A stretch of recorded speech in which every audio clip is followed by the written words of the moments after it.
ពិតជាចង់ដឹងចង់ឃើញនិងចង់ជួបពួកគេនៅការចំណាយណាមួយឆ្ងល់ថាតើនាងមានកំហុសឬអត់អនុញ្ញាតឲ្យ Maggie ស្នាក់នៅទីនោះប៉ុន្តែម្ចាស់កត្រី Tully ធានានាងដោយនិយាយថានាងពិតជាបានធ្វើការងារដ៏អស្ចារ្យហើយផលតែមួយគត់ដែលពួកគេមានអាចទំនាក់ទំនងជាមួយ Kim ខាងទៀតគឺដោយសារតែ Maggie នាងក៏បានលើកឡើងថានាងបានបញ្ជូននាងទៅលិខិតឆ្លើយតបទៅកាន់ Roland Wimbledon និងនាងសួរ Ash ពីរបៀបដែលនាងគិតនាងបានឆ្លើយតបរបស់នាងមិត្តភក្តិនិយាយដោយជឿជាក់ថានាងប្រកាសជាបដិសេធមិនផ្ដល់មេធ្មប់ដល់គាត់ដោយសារការជិះទូកទៅសមុទ្រគឺជាគ្រោះថ្នាក់ព្រះនាងភ្ញាក់ផ្អើល Tully និយាយថាខុសបណ្ដាលឲ្យ Ash ញាក់នៅលើតែរបស់នាង Tully ពន្យល់ថានាងយល់ព្រមនឹងគាត់ស្នើសុំនឹងសំបីតែខ្លីបានណែនាំសមត្ថភាពនៃប្រភេទនៃការគ្រប់គ្រងមេធ្មប់នៅក្នុងសម្បត្តិហើយនាងមានឆន្ទៈផ្ញើមេធ្មប់ពីរបីដើម្បីឡើងទីក្រុងរបស់នាង Tilly និយាយដោយរីករាយថាវាគឺសម្រាប់ជាប្រយោជន៍នៃការរុករកនិងចំណេះដឹងហើយពួកគេគួរតែពង្រឹងមិត្តភាពរបស់ពួកគេហើយឆ្ពោះទៅមុខជាមួយគ្នាប៉ុន្តែមិត្តភក្តិរបស់នាងនៅតែបង្ហាញពីនាងការមិនយល់ស្របចំពោះព្រះនាងរំលឹកនាងតាំងពីពេលនោះមកពួកគេទាំងពីរស្អប់ព្រះវិហារការបង្កើតមិត្តភាពជាមួយក្រុមរបស់ Roland គឺកម្លាំងបន្ថែមនាងទូចថាប្រសិនបើពួកគេជាមិត្តនឹងគ្នាពួកគេគួរតែមានចិត្តល្អចំពោះគ្នាទៅវិញទៅមកបន្ថែមពីលើនេះបើយោងតាមរបាយការណ៍របស់ Maggie មេធ្មប់អាចអភិវឌ្ឍសមត្ថភាពរបស់នាងបន្ថែមទៀតតាមរយៈការទិញយកនៃចំណេះដឹងដោយបញ្ជូនមេធ្មប់ទៅសិក្សាពិតជាអាចជួយឲ្យគេងលក់ស្រួលកោះចេញហើយនៅតែទូចថានឹងទៅទីនោះត្រូវប្រថុយប៉ុន្តែ Tully ធានានាងឲ្យឆាប់នឹងមិនទៅរហូតដល់នាងបញ្ជាក់អ្វីទាំងអស់នាងក៏ងើបឡើងប្អូនស្រី Sylvie មានជំនាញមើលឃើញតាមរយៈការក្លែងបន្លំថាតើវាជាគ្រឿងសម្អាងឬការបំភាន់វេទមន្តដែលមានន័យថាពួកគេអាចបង្ហាញអត្តសញ្ញាណពិតរបស់ Roland បានយ៉ាងងាយស្រួលសំខាន់បំផុត Tully ជឿជាក់ Ash ហើយនាងប្រកាសតែមិត្តរបស់នាងនឹងតែងតែនៅក្បែរនាងមិនថាមានគ្រោះថ្នាក់ទេAsh នៅស្ងៀមមិនអីទេប្រកាសពីរបៀបបញ្ចុះបញ្ចូលនាងខណៈពេលដែលព្រះនាងសម្រាប់ចិត្តពន្យាពេលការពិភាក្សាបន្ថែមទៀតរហូតដល់ Maggie មកជាមួយរបាយការណ៍របស់នាងពេលនេះនាងមានរឿងសំខាន់ផ្សេងទៀតដែលត្រូវផ្ដោតនៅលើ Lady Ash សួរដោយចង់ដឹងថានាងជាអ្វីនិយាយអំពីនឹងព្រះនាងកំពុងសណ្ដែកតែនៅខាងក្រៅដីគោកស្ថិតនៅលើកោះស្រមោលនៅក្នុងព្រំដែន Fjords កន្លែងដែលភាគច្រើននៃថ្មវេទមន្តពួកគេបានទទួលមកពីឥឡូវនេះថាព្រះវិហារគឺនៅក្រៅរូបភាព Shelley ចង់ពិនិត្យដោយផ្ទាល់ប្រាសាទទាំងនេះហើយមើលអ្វីដែលពួកគេកំពុងនិយាយអំពីពេលឬគេនិយាយពីកោះស្រមោលមិត្តរបស់នាងនៅពេលនោះសួរថាតើនាងកំពុងនិយាយឬអត់អំពីប្រាសាទដែលគេស្គាល់ថាជាទន្លេ Host Red River រឿងព្រេងនិទានប្រសិនបើបាទចាស់នាងពន្យល់ពីរបៀបដែលប្រាសាទទាំងនេះរលាយបាត់ហើយលេចឡើងម្ដងទៀតនៅក្នុងសមុទ្រជាមួយនឹងគ្រោះថ្នាក់ចរន្តទឹកនិងសត្វចម្លែកនៅសមុទ្រជុំវិញវាពិបាកខ្លាំងណាស់សម្រាប់នរណាម្នាក់ក្នុងការចូលទៅជិតនាងលើកឡើងច្រើនអ្នករុករកបានខំទូលីនៅលើស្រមោលកោះគ្រាន់តែដេញតាមបាទទៅភូតព្រៃនេះដូច្នេះនាងមិនប្រកាសទេរបៀបដែលពួកគេនឹងដោះស្រាយការរុករកប្រាសាទទាំងនោះម្ចាស់កត្រី Telly Ho ថាមានអ្នកខាងក្រៅអ្នករុករកត្រជាក់ត្រូវនៅទីនេះនៅលើកោះដីគាត់គឺជាអ្នកដែលដំបូងបានជំពប់ដួលលើអ្នកទាំងនោះខូចខាតដូច្នេះគាត់ច្បាស់ជានឹងដឹកនាំផ្លូវសម្រាប់ពួកគេមុនពេលដែលយើងអាចមើលរឿង Princess Tilly ដំណើរទៅកាន់ប្រាសាទបុរាណកន្លែងកាត់ហៃផ្លាស់ប្ដូរទៅកាន់ King City ដែលជាកន្លែងដែលយើងឃើញមនុស្សពីរបីនាក់នៅខាងក្រៅជញ្ជាំងទីក្រុងមនុស្សទាំងនេះលេចឡើងខ្លាយជាជនភៀសខ្លួនរងទុក្ខដោយពាក្យបណ្ដាសាដូចគ្នាពេលរីករាលដាលដោយព្រះវិហារ Lady Echo ពិតជាអាណិតពួកគេណាស់ពីព្រោះទាំងនេះប្រជាជនគឺជាជនភៀសខ្លួនមកពីតំបន់ភាគខាងកើតដែលមិនមានឱកាសឡើងលើកប៉ាល់ជិះទូកត្រឡប់ទៅទីក្រុងព្រំដែននិងព្រះវិហារសូម្បីតែមិនខ្វល់ក្នុងការផ្ដល់ឲ្យពួកគេថ្នាំហើយបោះចោលស្លាប់ពុកមាត់ស្ដាងសម្រាប់ចិត្តដើម្បីប្រមូលអ្នកគ្រប់គ្នានៅតែអាចផ្លាស់ទីបានហើយប្រាប់ Lady បន្តដើម្បីនាំពួកគេទៅកន្លែងសុវត្ថិភាពនាងប្រើសម្លេងវេទមន្តយ៉ាងលឿនប្រកាសថានាងបានមកព្យាបាលពួកគេនៅក្រោមបញ្ជានៃតំបន់ភាគខាងលិចអ្នកដឹកនាំ Roland Wimbledon នាងធានានៅភាពអស់សង្ឃឹមហ្វូងមនុស្សដែលកប៉ាល់របស់ពួកគេគឺនៅចតដែលជាកន្លែងដែរមនុស្សមានថ្នាំព្យាបាលអ្នកគ្រប់គ្នាដោយមិនគិតថ្លៃពុកមាត់ស្ដាងភ្ញាក់ផ្អើលពេលឃើញពីរបៀបសម្លេងរបស់នាងចូលដល់សម្លេងអ្នករាល់គ្នាទោះបីជានាងមិនសំបីតែនិយាយដោយសម្លេងប្រជាជនភ្ញាក់ផ្អើលយ៉ាងខ្លាំងចំពោះរឿងនេះដំណឹងឲ្យក្រោកឈរសំបីតែស្ត្រីរងគ្រោះពីជំងឺកើនឡើងអន្ទះសារចង់សង្កោះនាងសន្យាថានឹងទៅតំបន់ភាគខាងលិចប្រសិនបើវាមានន័យថាត្រូវបានព្យាបាលពុកមាត់ស្ដាងបញ្ចេញពន្លឺខ្ញុំរីករាយហើយប្រាប់អ្នកគ្រប់គ្នាពួកគេអាចនាំគ្រួសាររបស់ពួកគេផងដែរមួយសន្ទុះក្រោយមកយើងឃើញមួយក្រុមនៃស្បែកទឹកមានផ្ទុកថ្នាំទាហានយ៉ាងឆាប់រហ័សប្រាប់ជនភៀសខ្លួនដែលបានប្រមូលផ្ដុំដើម្បីផឹកថ្នាំនៅខាងក្នុងដបហើយពួកវានឹងត្រូវបានព្យាបាលភ្លាមដោយគ្មានគំនិតទី2មនុស្សអស់សង្ឃឹមចាប់យកទឹកលាបស្បែកហើយអោបទឹកដូចដែលពួកគេធ្វើទាហានម្នាក់អធិប្បាយរឿងនោះពាក្យចាំអារ៉ាមអំពីដែលកំពុងរីករាលដាលរោគនេះគឺសរុបសត្វគោបានផ្សព្វផ្សាយដោយព្រះវិហារដែលជាមានន័យថាធ្វើឲ្យមនុស្សសូមអង្វរនឹងលុតជង្គង់នៅមុខព្រះវិហារគាត់ប្រាប់ពួកគេដែលមិនត្រឹមតែ Roland បានផ្ដល់ថ្នាំប៉ុន្តែគាត់មិនសំបីតែសាក់ទងដែងតែមួយសម្រាប់វាគ្រប់គ្នាស្រឡាំងកាំងនឹងមានការភ្ញាក់ផ្អើលការលំបាកក្នុងការជឿវាដោយសារតែនេះគ្រាន់តែមានអារម្មណ៍ល្អពេកដើម្បីខ្លាចជាការពិតប៉ុន្តែបន្ទាប់មកមួយនៃអ្នកជំងឺធ្ងន់ធ្ងរស្ត្រីនិយាយថានាងរួចទៅហើយមានអារម្មណ៍ធូរស្រាលបន្ទាប់ពីផឹកថ្នាំនេះហើយស្លាកស្នាមនៅលើខ្លួនរបស់នាងបានបាត់ហ្វូងមនុស្សទៅព្រៃដោយសេចក្តីរីករាយនិងសេចក្តីត្រេកអរខ្យល់ដោយពួកគេអបអរសាទរការសង្គ្រោះរបស់ពួកគេបន្ទាប់មកទីហ៊ានពន្យល់ Roland Wimbledon កំពុងមានញើសក្នុងការអភិវឌ្ឍតំបន់ភាគខាងលិចត្រូវការមនុស្សមួយក្រុមជួយធ្វើស្រែចម្ការសាងសង់ផ្ទះនិងធ្វើផ្លូវថ្នល់គាត់និយាយអ្នកដែលយល់ព្រមផ្លាស់ទៅទីនោះនឹងទទួលបានអាហារនិងទីជម្រកជាសំណងគាត់ក៏សន្យាដែរដែលគ្រប់គ្នានឹងទទួលបានការងារសមស្របជំនាញរបស់ពួកគេឲ្យអនុញ្ញាតឲ្យពួកគេដឹងថាពួកគេនឹងក្លាយជាចាក់ចេញក្នុងរយៈពេល3ថ្ងៃដូច្នេះពួកគេគួរតែទៅទឹកកប៉ាល់ប្រសិនបើពួកគេចង់បានដើម្បីទៅតំបន់ភាគខាងលិចហ្វូងមនុស្សផ្ទុះការអបអរម្ដងទៀតហើយនិយាយដោយអន្ទះសារថាពួកគេត្រៀមខ្លួនរួចរាល់ហើយធ្វើការឲ្យព្រះអង្គម្ចាស់ Roland ពុកមាត់ស្ដាងរីករាយថាអ្វីគ្រប់យ៉ាងនឹងទៅយ៉ាងរលូននិងអ្វីដែលគួរឲ្យភ្ញាក់ផ្អើលជាងនេះទៅទៀតនោះគឺ Margaret ក៏ជួយដោយការរៀបចំនាវាផងដែរមិនកុហកទេខ្ញុំចង់ដឹងចង់ឃើញអំពីមូលហេតុដែលនាងយល់ព្រមជួយហើយអ្វីដែលក្មេងប្រុសរបស់យើងផ្ដល់ឲ្យនាងដើម្បីធ្វើបែបនេះឈ្មោះលោភលួនខ្ចីដៃពុកមាត់ស្ដាងបន្ទាប់មកសួរអំពីស្រាធុងរីប៉ៃ ជុំវិញទើបពន្យល់ដូច្នេះពួកគេត្រូវបានគេប្រើដើម្បីរក្សាទុកកញ្ញាលីលីទឹកបរិសុទ្ធវាជាការងារស្រួលជាងផ្លូវទឹកចូលក្រុងតាំងពីដើមមកជញ្ជាំងត្រូវបានការពារយ៉ាងតឹងរ៉ឹងបិទដើម្បីទប់ស្កាត់កុបកម្មទ្រង់ទ្រីធំដោយជនភៀសខ្លួនគាត់គ្រវីទ្រូងហើយបង្ហាញដោយមោទនភាពថាពួកគេមានដោយប្រើផ្នែករាជធានីទ្វារដែលនៅដដែលបើកសម្រាប់ពាណិជ្ជករហើយវាទាំងអស់គឺអរគុណចំពោះដំភ្ជាប់ដែលគាត់មានជាមួយអ្នកយាមរបស់ទីក្រុងស្ដេចភ្លាមនោះទាហាន2នាក់ក៏បង្ហាញខ្លួនប្រធានក្រុម Brian សួរពួកគេភ្លាមថាតើមានអ្វីកើតឡើងឆ្មាំរីកាកញ្ញារន្ទះអ្នកណាបាននិយាយថានៅលើកាត់ប្រកិច្ចកាយរិទ្ធនរណាម្នាក់បានលោតទៅប៉ោទៅរត់គេចខ្លួនហើយពួកគេប្រហែលជាកណ្ដុរលាក់ខ្លួនក្នុងការក្លែងបន្លំមែនហើយមើលទៅអ្នកការរត់គេចរបស់សត្វកណ្ដុរក៏មិនល្អដែរហើយគាត់ឥឡូវនេះត្រូវបានដុតដោយ Captain Aaron X អំពីគាត់ជានរណាហើយអ្នកណាបញ្ជូនគាត់មកបរិសនោះបង្ហាញមុខយ៉ាងរហ័សគាត់មិនមែនជាសត្រូវរបស់ពួកគេទេគាត់ណែនាំយ៉ាងឆាប់រហ័សខ្លួនគាត់ជា Hellfox និងអាង Theo ដឹងថាគាត់ជានរណាគឺមែនហើយវាហាក់ដូចជាអញ្ចឹងតាមពិតបរិសដូចគ្នា Theo បានជួបពីមុនពេលនោះគាត់គឺជាណែនាំថាជាអ្នកលេងល្បែងបាត់បង់អ្វីទាំងអស់នៅក្នុងល្បែងត្រឹមត្រូវតាមកន្លងដៀវបង្ហាញខ្លួននៅក្នុង Aaron X របស់ Phil ដោយនិយាយថា Fox គឺជាកណ្ដុរដែលទើបជ្រើសរើសថ្មីត្រូវបានគេសន្មតថាផ្សព្វផ្សាយព័ត៌មាន Theo មិនបានរំពឹងថាគាត់នឹងធ្វើទេជ្រៀតចូលមហាជននិងហានិភ័យឆ្លងមេរោគដូច្នេះពួកគេចង់ដឹងចង់ឃើញហេតុអ្វីបានជាគាត់ហ៊ានប្រថុយជីវិតរបស់គាត់សម្រាប់ Intel មួយចំនួន Fox សារភាពភ្លាមថាគាត់ពិតជាយករួចហើយអ្នកគ្រប់គ្នានៅទីនេះកំពុងធ្វើការ Roland Wimbledon មិនមែន Timothy ទេនោះហើយជាពេលដែល Dale សម្រេចចិត្តថាវាប្រហែលជាល្អបំផុតដើម្បីកម្ចាត់បរិសម្នាក់នេះចាប់តាំងពីគាត់ដឹងច្រើនពេកហើយអាចបង្កការគំរាមកំហែងដល់ផែនការរបស់ពួកគេទោះយ៉ាងណាក៏ដោយ Fox ទូចភ្លាមថាគាត់មានឆន្ទៈក្នុងការធ្វើការជាមួយ Roland ផងដែរជាតិដែកអាចមិនទិញវាទេគាត់ច្បាស់ជាមិនចង់ជឿលើសត្វកណ្ដុរដែលមានរួចទៅហើយបានធ្វើការឲ្យ Timothy ប៉ុន្តែ Fox យ៉ាងឆាប់រហ័ស Up the End ប្រកាសថាគាត់ពិតជាសត្រូវរបស់ Timothy រំពេចនោះបន្តិចដកធ្លាក់ចេញពីហោប៉ៅរបស់ Fox ហើយ Dale ពិតជារន្ធត់ចិត្តណាស់ពេលឮថាគាត់ពិតជាមែនសត្រូវរបស់ Timothy Theo អោនចុះទៅចាប់យករូបរាងគួរឲ្យសង្ស័យ Dob និង Fox យ៉ាងឆាប់រហ័សអាងថាវាជាអស្ត្របរិសុទ្ធរបស់ព្រះវិហារដែលគាត់បានយកពីទីផ្សាររងឹតសម្រាប់តម្លៃខ្ពស់បន្ទាប់មកគាត់យ៉ាងលឿនបង្ហាញពីបំណងប្រាថ្នារបស់គាត់ដើម្បីចូលរួមជាមួយនាវិករបស់ Roland ដោយសារតែគាត់ក៏ចង់ឲ្យ Timothy ត្រូវគេបំផ្លាញដែរបន្ទាប់មកពុកមាត់សួរថាអូវ៉ៃគាត់គិតអំពីស្ថានភាព Dale ពន្យល់ថានៅពេលដែលគាត់មិនប្រកាសអ្វីដែលពិតឬមិនពិតគាត់តែងតែទៅជាមួយការភ្នាល់ដែលមានសុវត្ថិភាពបំផុតដែលនៅទីនេះមានន័យថាការសម្រេចចិត្តសម្រាប់ Fox នៅពេលនោះ Nightingale ចូលរួមជាមួយកន្លែងកើតហេតុហើយប្រាប់ Theo ឲ្យចាក់ចេញវាទៅឲ្យនាងដើម្បីស្វែងយល់ថាតើ Fox កំពុងនិយាយកុហកឬអត់ព្រោះនាងជាឧបករណ៍ចាប់សញ្ញាកុហកនៃការដកដង្ហើមរស់នៅមួយសន្ទុះ Fox ក៏ហក់ឡើងអ្វីគ្រប់យ៉ាងតាំងពីដំបូងគាត់បញ្ជាក់ថាគាត់មិនបានធ្វើទេខ្សែធនពីល្បែងប្រពន្ធរបស់គាត់ក៏មិនបានបោកប្រាស់ដែរគាត់ទាំងនេះគ្រាន់តែជារឿងនិទានខ្ពស់ប៉ុណ្ណោះតាមពិតគាត់ធ្លាប់ជាផ្នែកនៃភាពយន្តហាត់ក្រុមសៀកដែលបានសម្ដែងនៅក្នុងរដ្ឋធានីស្រុកខាងក្នុងក្រុមនេះមិនធំទេប៉ុន្តែពួកគេជាអ្នកចងដៃ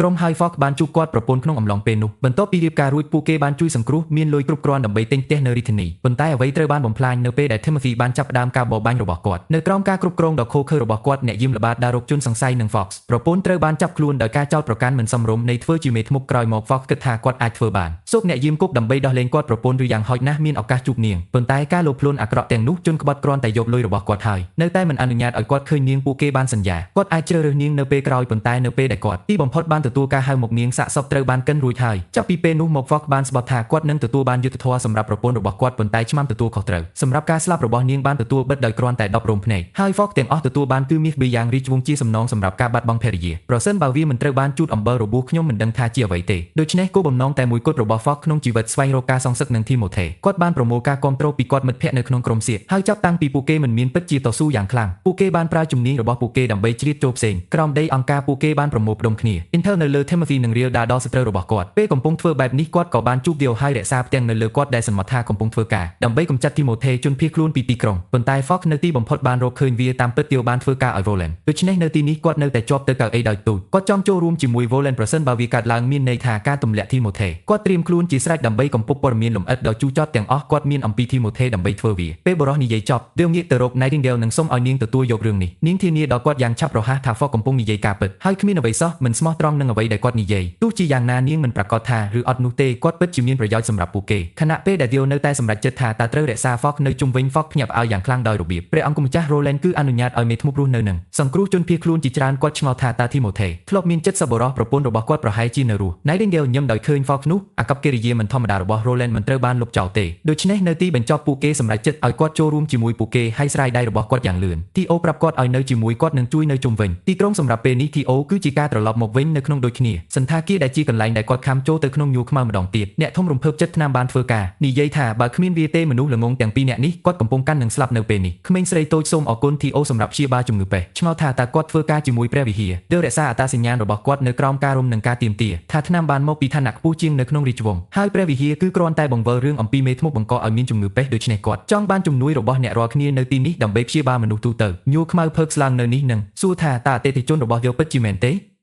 ឲ្យគេលក់ថ្នាំរាវកូនប្រុសរបស់យើងបញ្ជាក់វាឲ្យពន្យល់ថាអតិថិជនរបស់គាត់ខឹងនឹងព្រះវិហារសម្រាប់ការបោកប្រាស់សាធារណជនគាត់ព្រួយបារម្ភថាប្រសិនបើព្រះវិហារបន្តផ្សព្វផ្សាយនិងបង្វែរទាំងអស់សាមញ្ញទៅខាងពួកគេនឹងបញ្ចប់ការសម្រេចព្រះរាជាណាចក្រទាំងមូលហេតុនេះហើយបានជាកូនក្តីរបស់វាដែលជាកូនប្រុសរបស់យើងជាការពិតណាស់ Roland ចង់ព្យាបាលទាំងអស់ប្រជាជនទូទៅនៃទីក្រុង TO បោះចោលកាបូបមួយទឹកដែលមានផ្កាលីលីទឹកបរិសុទ្ធហើយប្រាប់សឹកកណ្ដុរដែលពួកគេអាចលក់វាបាន10ប្រាក់ជាមួយនឹង40នៃការកាត់នឹងទៅពួកគេបរិះនោះមានភាពរីករាយចំពោះការរំពឹងទុកនៃការរកលុយរហ័សមួយចំនួនទើបពន្យល់ថាគាត់បានរត់ពន្ធចិត្តតម្លៃឆ្នាំពី5ទៅ6,000អញ្ចឹងបើគេលក់ទាំងអស់គេអាចធ្វើបានរកលុយយ៉ាងធ្ងន់ធ្ងរគាត់ក៏ចង្អុលបង្ហាញផងដែរថាគាត់ស្គាល់ពួកគេប្រហែលជាព្យាយាមលក់ថ្នាំក្នុងតម្លៃកាន់តែខ្ពស់ដើម្បីជំរុញចំណុចរបស់គាត់ទៅផ្ទះ TO បានទេដាវរបស់គាត់ពីពេញតោហើយប្រមានពួកគេដែលជាអតិថិជនរបស់គាត់មិនអត់ទោសឲ្យពួកគេដែលព្យាយាមលេងខ្វក់ដូច្នេះពួកគេនឹងកាន់កាប់កាន់តែប្រសើរច្បាស់លាស់នៃការបោកប្រាស់អ្នកដទៃដើម្បីផលប្រយោជន៍ផ្ទាល់ខ្លួនគាត់ក៏ប្រាប់គេថាមិនត្រូវទេលក់ភាគហ៊ុនទាំងអស់ដែលខ្លួនចង់ជៀសវាងការស្កពីងហើយនោះជាបញ្ហារបស់ពួកគេចាប់ពីពេលនេះទៅបន្ទាប់មកគាត់សួរចុងក្រោយពេលវេលាប្រសិនបើពួកគេទទួលបានការងារញួរនៅស្ងៀមសម្រាប់មួយសន្ទុះបន្ទាប់មកចាប់ដាវនឹងទំនុកចិត្តនិយាយថាគាត់ចូលទាំងអស់បន្ទាប់ពីបានស្ដាប់ការឆ្លើយ TO ប្រាប់ភ្លាមគាត់ថាថ្នាំនឹងមកដល់ផ្ទះសំណាក់ក្នុងរយៈពេល2ថ្ងៃដោយថ្ងៃលិចឈុតបន្ទាប់ត្រូវចំណាយពេលយើងទៅព្រះវិហារជាកន្លែងដែលមនុស្សតម្រង់ជួរមុនពេលបូជាចាបុរសម្នាក់អង្គុយពីលើគាត់លុតជង្គង់ហើយជូនដំណឹងបូជាចាដែលគាត់ទាំងមូលក្រុមគ្រួសារបានចាប់ពេះហើយគាត់អស់សង្ឃឹមត្រូវការអស់បរិសុទ្ធគាត់ពន្យល់ថាគាត់ត្រូវបានបំផ្លាញដោយអ្នកទាំងនោះទីផ្សារងឹតកណ្ដុរនៅពេលគាត់បានព្យាយាមទិញថ្នាំហើយឥឡូវនេះអ្វីដែលគាត់បានបន្សល់ទុកគឺស៊ុតបន្តិចបូជាចាយកស៊ុតប៉ុន្តែមិនបានទេមុននឹងឲ្យបុរសមើលទៅរឹងមាំគាត់ប្រាប់គាត់ថាគាត់នឹងទទួលទោស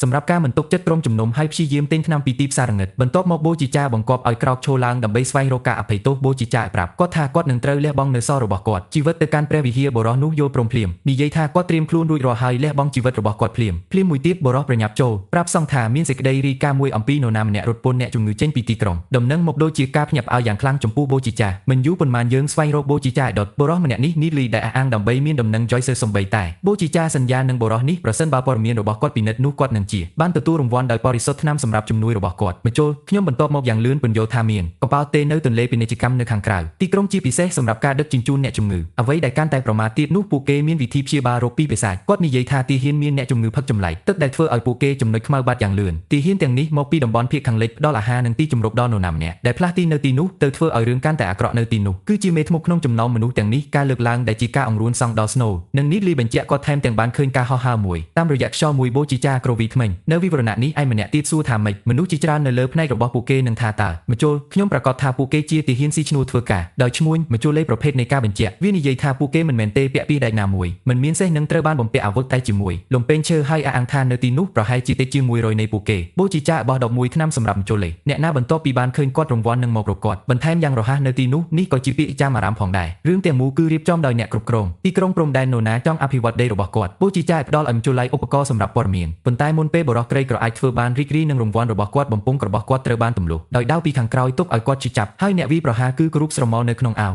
បន្ទាប់ពីនីលីបានស្លាប់យុវជនបូជាចាសួរថាតើគាត់ពិតជាទិញមែនឬវត្ថុដែលបញ្ចូលខ្ញុំកំពុងនិយាយជាន់ខ្ពស់បូជាចានិយាយថាគាត់នឹងត្រូវពិនិត្យវាចេញប៉ុន្តែសង្ស័យមានការពិតខ្លះទៅវាគាត់មានគម្រោងដាក់បុគ្គលិក2រូបនៅលើជញ្ជាំងទីក្រុងដើម្បីកញ្ញាចេញនៅអ្វីដែលកំពុងកាត់ឡើងបូជាចាផ្ដល់ឲ្យបេសកកម្មទៅកាន់យុវជនរបស់គាត់ដោយណែនាំគាត់នោះប្រសិនបើពិតជាមានទីហ៊ានស៊ីឈ្នួលនិងមេធ្មប់មែននៅកន្លែងចតគាត់នឹងត្រូវទិញទំនិញទាំងអស់ថ្នាំសត្វកណ្ដុរលក់នៅជុំវិញទីក្រុងគាត់ខ្លាចថាបើប្រជាជនមកពីព្រំដែនទីក្រុងបន្តផ្សព្វផ្សាយការព្យាបាលរបស់ពួកគេគ្មាននរណាម្នាក់នឹងក្រាបថ្វាយបង្គំព្រះវិហារទៀតទេចំពោះមេធ្មប់នេះបូជាចាសម្រេចចិត្តចាក់ចេញពីវាភារកិច្ចទៅអាចកំបាំងរូបដែលគេស្គាល់ថាជាមនុស្សគ្មានមុខវាប្រែចេញដោយគ្មានមុខមិនមែនជាមនុស្សធម្មតាទេនៅពេលដែលបូជាចាឲ្យប្រាប់គាត់ត្រឡប់ទៅរកគាត់វិញទម្រង់ពិតបរិះចំណាស់ផ្លាស់ប្ដូរយ៉ាងឆាប់រហ័សទៅជានារីស្រស់ស្អាតម្នាក់បញ្ចេញពន្លឺភាពស្រស់ស្អាតនិងព្រះគុណដែលមិនអាចប្រកែកបានរបស់មេធ្មប់វាហាក់ដូចជានាងមានលក្ខណៈពិសេសមួយសេចក្តីស្រឡាញ់ចំពោះបូជាចាហើយធានាថានាងនឹងមើលថែនាងផ្នែកនៃការងារត្រឡប់ទៅជញ្ជាំងទីក្រុងរបស់យើងគណៈបកកំពុងធ្វើការងារដ៏អស្ចារ្យយកជនភៀសខ្លួនទាំងអស់ចេញ Nightingale អនុញ្ញាតឲ្យ Lady Echo ដឹងថាប្រតិបត្តិការនេះទទួលបានជោគជ័យឆ្ងាយហើយគ្រប់គ្នាគួរតែអាចចាប់បាននាវានៅពេលថ្ងៃលិចស្ត្រី Echo ហាក់ដូចជានៅឆ្ងាយបន្តិចនៅពេលដែល Nightingale សួរថាមានអ្វីក្នុងចិត្តនា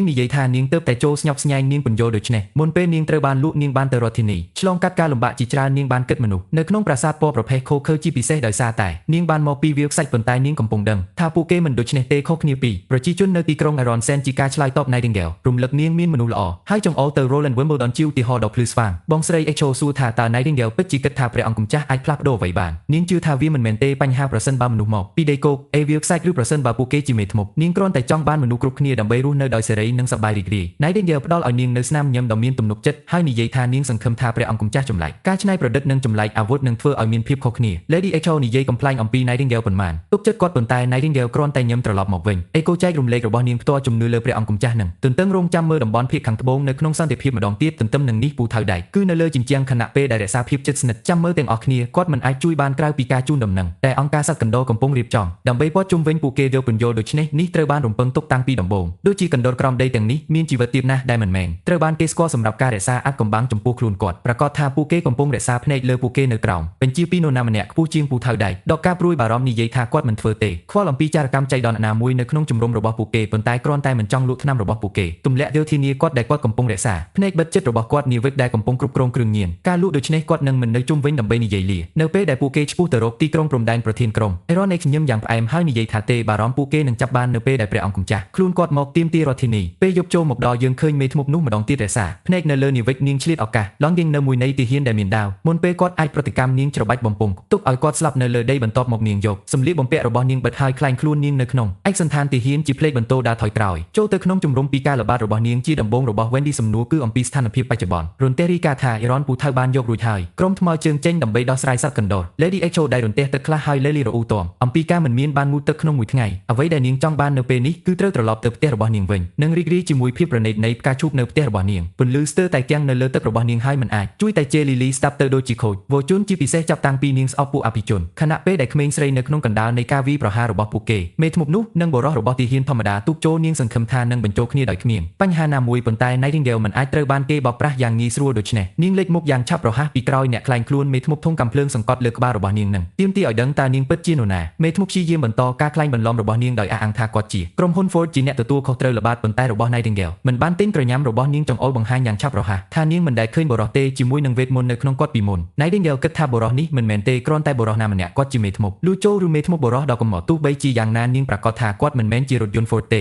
បានអះអាងថាជាជាមួយនឹងគម្របរបស់នាងភ្លុំមេធ្មប់សម្រេចចិត្តបន្តការវាយលុកនាង Launches នៅ Nightingale ជាមួយអាកម្មបិតប៉ុន្តែ Nightingale គេចបានយ៉ាងងាយមេធ្មប់នៅពេលនោះបង្វែរការយកចិត្តទុកដាក់របស់នាង Lily មានបំណងចាក់នាង Wendy លោតចូលផ្នែកខាងមុខដើម្បីការពារ Lily និងថាស្ត្រីស្វែងដាវរបស់នាងភ្លាម Nightingale ចាត់វិធានការហើយបាញ់មួយគ្រាប់ដែលបុកការ៉េមេធ្មប់នៅក្នុងទ្រូងមេធ្មប់ដួលជាមួយតោគ្រាប់កាំភ្លើងហើយនៅពេលដែលនាងដួលនាងបានត្រឡប់មកវិញទៅទម្រង់ដើមរបស់នាងជានាងដេកនៅលើដីដកដង្ហើមចុងក្រោយរបស់នាងហួសចិត្តដោយការចងចាំរបស់បូជីចា Heather ដែលបានយកនាងនៅក្នុងនឹងបានផ្ដល់ឲ្យនាងឈ្មោះអវរាការចងចាំ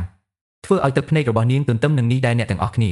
ប្រញាប់ទៅ Wendy ពិនិត្យមើលថាតើនាងរងរបួសឬអត់ Wendy ធានាពួកគេថានាងមិនអីទេហើយថាដាវនោះសំបីតែមិនបានប៉ះនាងវាប្រែថានាងជាពាក់ពីដែកដែលផលិតដោយវីរបុរសរបស់យើងដែលទំនងជាបានសង្គ្រោះនាងពីការកាត់ធ្ងន់ធ្ងរទន្ទឹមនឹងនោះ Lily នៅតែរង្គោះរង្គើស្រក់ទឹកភ្នែកភ័យខ្លាចយ៉ាងខ្លាំងការហៅចិត្តស្និទ្ធនាងជេរប្រមាថ Wendy ប្រាប់នាងកុំប្រញាប់ជួបគ្រោះថ្នាក់បែបនេះទៀតហើយ Wendy លួងលោម Lily ដោយទះកំភ្លៀងនាងក្បាលដោយពន្យល់ថានាងទើបតែត្រូវបានចាប់ខ្លួនភ្លាមនោះហើយលោតនៅពីមុខដាវដើម្បីការពារនាងជំនួសឲ្យការប្រើនាងវេទមន្តខ្យល់ខណៈពេលដែលពួកគេកំពុងជែកលួងលោមគ្នាទៅវិញទៅមករន្ទះឆ្ងល់ថាហេតុអ្វីមេធ្មប់បានវាយប្រហារពួកគេកន្លែងដំបូងវាមិនបង្កើតទេយល់ថាហេតុអ្វីបានជាមិត្តមេធ្មប់នឹងប្រឆាំងនឹងពួកគេ Nightingale បោះជំហានចូលប្រាប់រន្ទះថាស្ត្រីនេះមិនដូចពួកគេយប់នេះគឺជាចុងក្រោយយប់សម្រាប់អ្នករាល់គ្នានៅទីនេះពីមុនឆ្ពោះទៅទីក្រុងព្រំដែនហើយនៅយប់នោះសត្វកណ្ដុរព្យាយាមបើកការវាយប្រហារលួចលាក់ដ៏ធំមួយវាត្រូវបានរំពឹងទុកហើយនៅទីបញ្ចប់ទី1របស់យើងកងទ័ពមានទាហានម្នាក់ស្លាប់និង4នាក់របួសនៅក្នុងបន្ទាប់មកកាំភ្លើងធំនៅតែបន្តបាញ់ហើយការប្រយុទ្ធបានបញ្ចប់ដោយគ្មានការប្រយុទ្ធយ៉ាងជិតស្និទ្ធសត្វកណ្ដុរនៅរីប៉ាយពេញមួយយប់ហើយជាមួយដំណើររបស់គណបកយើងនៅព្រឹកបន្ទាប់មិនមានតម្រូវការទេដើម្បីដេញតាមពួកគេរបួសទាំង4នាក់ទាហានបានទទួលជំនួយដំបូងពីLilyនិងរបស់ពួកគេការហូរឈាមត្រូវបានបញ្ឈប់ពួកគេក៏បានរកឃើញទាហាននោះដែរដែលបានស្លាប់នៅក្នុងដៃរបស់មេធ្មប់នៅក្នុងវាលមួយគាត់គឺជាទាហានដែលបានស្លាប់ឆ្ងាយពីផ្ទះដូច្នេះគាត់ត្រូវបានគេផ្ដល់ការគោរពការបញ្ចុះសពហើយមនុស្សគ្រប់គ្នាបានសម្ដែងការគោរពនិងការកាន់ទុកយ៉ាងជ្រាលជ្រៅដោយសារតែនោះការបាត់បង់មួយទី1ការប្រយុទ្ធលើកដំបូងរបស់កងទ័ពនៅលើទឹកដីបរទេសគឺមិនមែនទេជោគជ័យតែវាមិនមែនជាការបរាជ័យទេដោយបេះដូងធ្ងន់ទាំងអស់គ្នារៀបចំសម្រាប់ដំណើររបស់ពួកគេត្រឡប់ទៅសមុទ្រវិញ Lady Tilly គឺទីបំផុតចេញដំណើរទៅដំណើររបស់នាងជាមួយអ្នកធ្វើដំណើរនេះបរិបបន្តង់ដេញពន្យល់ថាមានកោះរាប់មិនអស់នៅក្នុងឈូងសមុទ្រហើយគ្មាននរណាម្នាក់ទេបានជិតស្និទ្ធនេះទៅព្រំដែនរបស់ពួកគេពីមុនភាគខាងកើតបន្ថែមទៀតពួកគេទៅមនុស្សចម្លែកអាកាសធាតុคล้ายជានឹងកោះនៅដដែលទោះបីជាគាត់មិនច្បាស់ពីរបៀបប្លែកគេអាចទទួលបានព្រះនាង Shelley សួរថាតើគាត់កំពុងនិយាយឬអត់ថាគាត់មិនធ្លាប់នៅទីនោះពីមុនមកទោះបីជាមានគេឈ្មោះជាអ្នករុករកដ៏ល្បីមួយរូបបានហ៊ានឆ្លងកោះ Inferno នឹង បន្តទៅទីខាងកើតហើយនេះបន្តង់ដេញត្រូវបានគេចោទប្រកាន់ថាជាម្នាក់ក្នុងចំណោមពួកគេបន្តង់ដេញសាយចំអកដោយនិយាយទាំងនោះគឺគ្រាន់តែនិយាយបំភ្លឺរឿងខ្ពស់ដែលគាត់ជាបាននៅអំពីគាត់ជាច្រើនដងមុនខណៈពេលកំពុងបំភ្លឺឡើងស៊ីការរបស់គាត់អ្នករុករកពណ៌ទង់ដែងពន្យល់ថាប្រលឹងក្លាហានមកពីក្បាលឆកខាងកើតជារៀងរាល់ឆ្នាំវាពិបាកណាស់ក្នុងការស្វែងរកអ្វីដែលថ្មីពីព្រោះនៃខ្យល់ព្យុះដ៏ខ្លាំងក្លានិងអាប់ភ្លៀងតែធ្វើទូកក្តោងពិតជាពិបាកណាស់ទន្ទឹមនឹងនេះដែរអាចបង្ហាញនៅក្នុងគំនិតរបស់នាងថាអស្ចារ្យណាស់អ្នករុករកបានបាត់2ឆ្នាំមុនជាច្រើនមនុស្សម្នាគិតថាគាត់ស្លាប់ក្នុងឧបទ្ទវហេតុប៉ុន្តែតាមពិតគាត់នៅកោះមួយគេងគាត់បានធ្វើផែនទីកងទ័ពជើងទឹកនិងចេញដើម្បីស្វែងរកប្រាសាទផ្សេងទៀត Lady Telly បានសម្រេចចិត្តធ្វើការជាមួយគាត់ដើម្បីរុករកបាក់បែកហើយមិនធ្លាប់មានចាប់តាំងពីនាងកំពុងធ្វើការជាមួយគាត់បរិសម្នាក់នេះមានមិនដែលនិយាយអំពី2ឆ្នាំគាត់បាត់រហូតដល់គាត់មិនទាន់បានលើកឡើងវាទោះបីនាងទំនងជាដឹងអំពីអតីតកាលរបស់គាត់ជាមួយគ្នានេះ Telly ពន្យល់ថា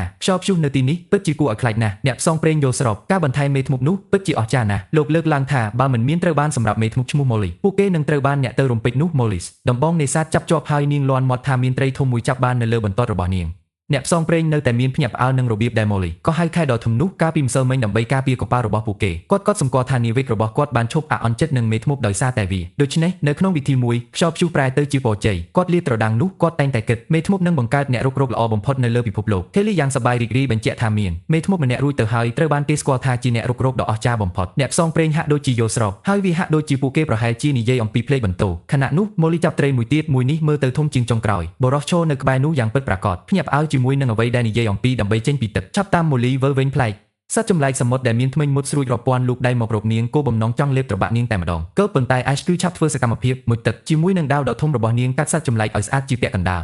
នាងប្រាប់អ្នកគ្រប់គ្នាឲ្យថយក្រោយចោតប្រកាន់ទៅមុខដោយដាវរបស់នាងកាប់សត្វចម្លែកដែលនៅសល់ជាមួយនឹងល្បឿនភ្លេចបន្ទោនឹងសម្រាប់វាក្នុងល្បឿនលឿនមួយកូដកម្មបន្ទាប់ពីដោះស្រាយជាមួយនឹងសត្វចម្លែកសមុទ្រ Ash ចូលទៅ Molly ដើម្បីប្រកាសថានាងមិនអីទេ Molly ធានានាងថានាងមិនអីទេបន្ទាប់មក Ash ងាកទៅរកអ្នកផ្សងព្រេងសួរអំពីសត្វសមុទ្រដ៏អស្ចារ្យទាំងនេះអ្នកផ្សងព្រេងពន្យល់ថាទាំងនេះសត្វចម្លែកគឺជាបេសាចសមុទ្ររឿងព្រេងនិទានពួកគេមានភាពល្បីល្បាញសម្រាប់ខ្លែងខ្លួនជាប្រចាំត្រីដូច្នេះពួកគេអាចធ្វើបានបញ្ឆោតអ្នកនេសាទដើម្បីទាញពួកគេឡើងលើមានទេវកថាប្រសិនបើពួកគេស៊ីមនុស្សពួកគេធំឡើងដៃប៉ុន្តែវាជាទាំងអស់គ្រាន់តែខ្យល់ក្តៅតាមពិតពួកគេត្រូវបានគេស្គាល់ដូចជាអារក្ស Tilly បើកភ្នែកធំដោយភ្ញាក់ផ្អើល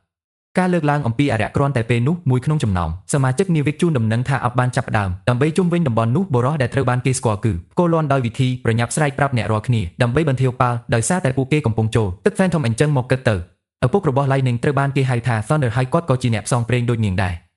រវាហាក់ដូចជាយើងនៅទីបំផុតបានរកឃើញឪពុករបស់ Lightning ទន្ទឹមនឹងនេះដែរ Thunder ពន្យល់ថាដូចដែលពួកគេទទួលបាននៅជិតកោះ Phantom ដែលជាប្រភេទដូចគ្នាអារក្សដែលពួកគេទើបតែប្រមាញ់នឹងលេចឡើងនៅក្នុងចំនួនកាន់តែច្រើនអាប់ថ្មនឹងសត្វផ្សេងទៀតធ្វើឲ្យកន្លែងនេះមានអារម្មណ៍ដូចនោះសម្រាប់ភូមិខ្មោចនោះហើយជាមូលហេតុដែលមនុស្សជាច្រើនអ្នករុករកមកទីនេះប៉ុន្តែមានតិចតួចណាស់ស្វែងរកច្រកចូលប្រាសាទសំណាងហើយដែលពួកគេមិនបាច់ព្រួយបារម្ភណាមួយនៅពេលនេះដោយសារតែ Molly សត្វចិញ្ចឹមដូចចាហួយគឺណែនាំពួកគេដោយសុវត្ថិភាពគោលាន់ម្ដងទៀតភ្ញាក់ផ្អើលដោយរបៀបមិនថាយ៉ាងណាភាពវឹកវរក្នុងតំបន់ទទួលបានសត្វចិញ្ចឹមជានិច្ចព្រមមានពួកគេពីគ្រោះថ្នាក់ណាមួយខាងមុខបន្ទាប់មក Ash សួរប្រសិនបើកោះទាំងអស់នេះស្ថិតនៅក្រោមទឹក Thunder បញ្ជាក់ថាពួកគេគឺដូចគ្នាកោះដេកលក់ទោះយ៉ាងណាក៏ដោយជំនោរកើនឡើងនឹងធ្លាក់លឿននៅទីនេះប្រហែលម្ដងកន្លះខែហើយល្បឿនមិនគួរឲ្យជឿវាដូចជាមានរន្ធដ៏ធំមួយនៅខាងក្រោមវាស្រូបទឹកដែលនៅជិតទាំងអស់គោលាន់គិតថាឆ្នេរសមុទ្រទាំងមូលសកម្មភាពរលកត្រូវបានភ្ជាប់ទៅកន្លែងនេះប្រសិនបើពួកគេមានសំណាងពួកគេអាចនឹងបានឃើញកោះសំខាន់លេចចេញពីទឹកព្រះនាង Telly សួរថាហេតុអ្វីបានជាពួកគេមិនគ្រាន់តែរងចាំរហូតដល់ជំនោរធ្លាក់ចុះពួកគេនឹងមិនមានការព្រួយបារម្ភអំពីការវាយមួយណាមួយថ្មនៅពេលជិះទូក Thunder ឆ្លើយថាពួកគេមិនអាចរងចាំបានទេព្រោះនៅពេលដែលជំនោរទៅនៅខាងក្រៅពួកគេនឹងមិនអាចឃើញពណ៌ក្រហមបានទេទន្លេ Spectre ដែលជាមធ្យោបាយតែមួយគត់ដើម្បីទទួលបានទៅប្រាសាទគាត់ចង្អុលបង្ហាញពណ៌ក្រហមដ៏ចម្លែកពណ៌លំនៅក្នុងទឹកនិងសំបីតែស្ត្រីចង់ដឹងចង់ឃើញអំពីវាគោលាន់ពន្យល់ថាទាំងនេះគឺជាត្រីខ្នាតធំដែលមានលក្ខណៈប្លែកពី Phantom កោះហើយពួកគេនឹងឃើញពណ៌ក្រហមនាពេលឆាប់នេះទន្លេ Spectre នៅក្នុងរបស់វាសេរីរុងរឿងពេញលេញព្រះនាង Telly ភ្លឺនៅពេលនាងឃើញហ្វូងត្រីដ៏ធំមួយទីបំផុតនាងទទួលបាននេះទន្លេ Spectre ក្រហមមិនមែនជាទន្លេពិតប្រាកដទេទាំងអស់តែគ្រាន់តែជាក្រុមប៉ុណ្ណោះនៃត្រីខ្នាតខាហែលទឹកជាមួយគ្នាវាធ្វើឲ្យវាមើលទៅដូចជានៅទីនោះទន្លេពណ៌ក្រហមនៅខាងក្រោម Telly សួរថាហេតុអ្វីបានជារឿងនេះកើតឡើងThunder ពន្យល់ថាវាជាដោយសារតែកោះសំខាន់ជាក់ស្ដែងកោះនេះមានរាងដូចជាពីរ៉ាមីតដែលមានចន្លោះប្រហោងធំនៅខាងក្នុងត្រីដាក់ពងនៅទីនោះហើយនៅពេលដែលជំនោរធ្លាក់ចុះហើយកោះចាប់ផ្ដើមលេចឡើងត្រីដឹងពីការផ្លាស់ប្ដូរសូមប្រញាប់ចេញ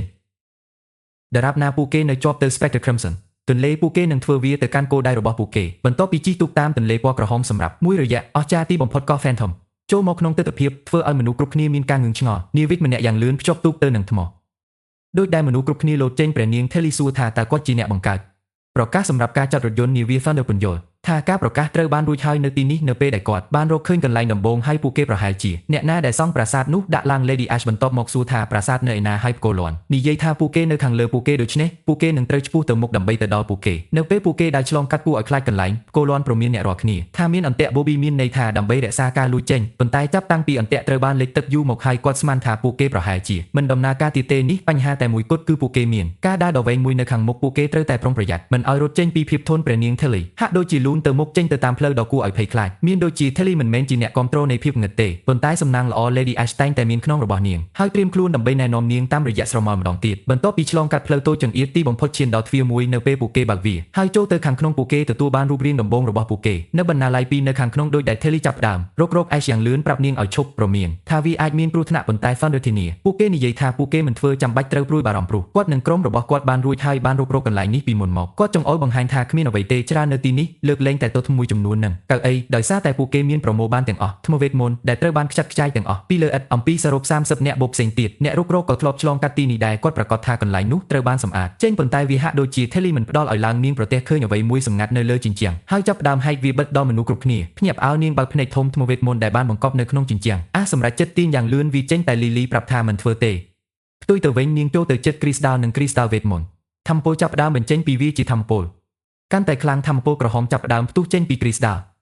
នោះហើយជាពេលដែល Thunder ដឹងថា Tilly ប្រហែលជាកំពុងព្យាយាមដើម្បីដោះសាវ័យមួយនោះមានតែមេធ្មប់ទេដែលអាចធ្វើសកម្មភាពបានសមាជិកនាវិកផ្សេងទៀតមិនមានតម្រុយទាំងស្រុងអំពីតើមានអ្វីកើតឡើងនឹងមុនពេលលាមកកើតឡើងសម្រាប់អ្វីដែលអាក្រក់បំផុត Lady Ash ជឿនជើងចូលចាប់ Tilly ដូចជាកូនក្មេងហើយចាប់ដើមរត់ចេញពីភាពញញៃជាមួយគ្នានេះចិន្តាមួយរំពេចធ្លាក់ចុះដល់ដីពីខាងលើត្រូវបានគ្រប់គ្រងដោយខ្សែសង្វាក់រឹងមាំមួយចំនួនចិត្តរបស់ Thunder គឺបុកដោយប៊ូឡុងពណ៌ខៀវដូចដែលគាត់ឃើញចិន្តានៅពីមុខគាត់ភ្នែកប្រហែលជានាំមុខទៅបន្ទប់សម្ងាត់មួយមនុស្សគ្រប់គ្នាឡើងយ៉ាងលឿនចិន្តាហើយនៅពេលដែលពួកគេទៅដល់កំពូល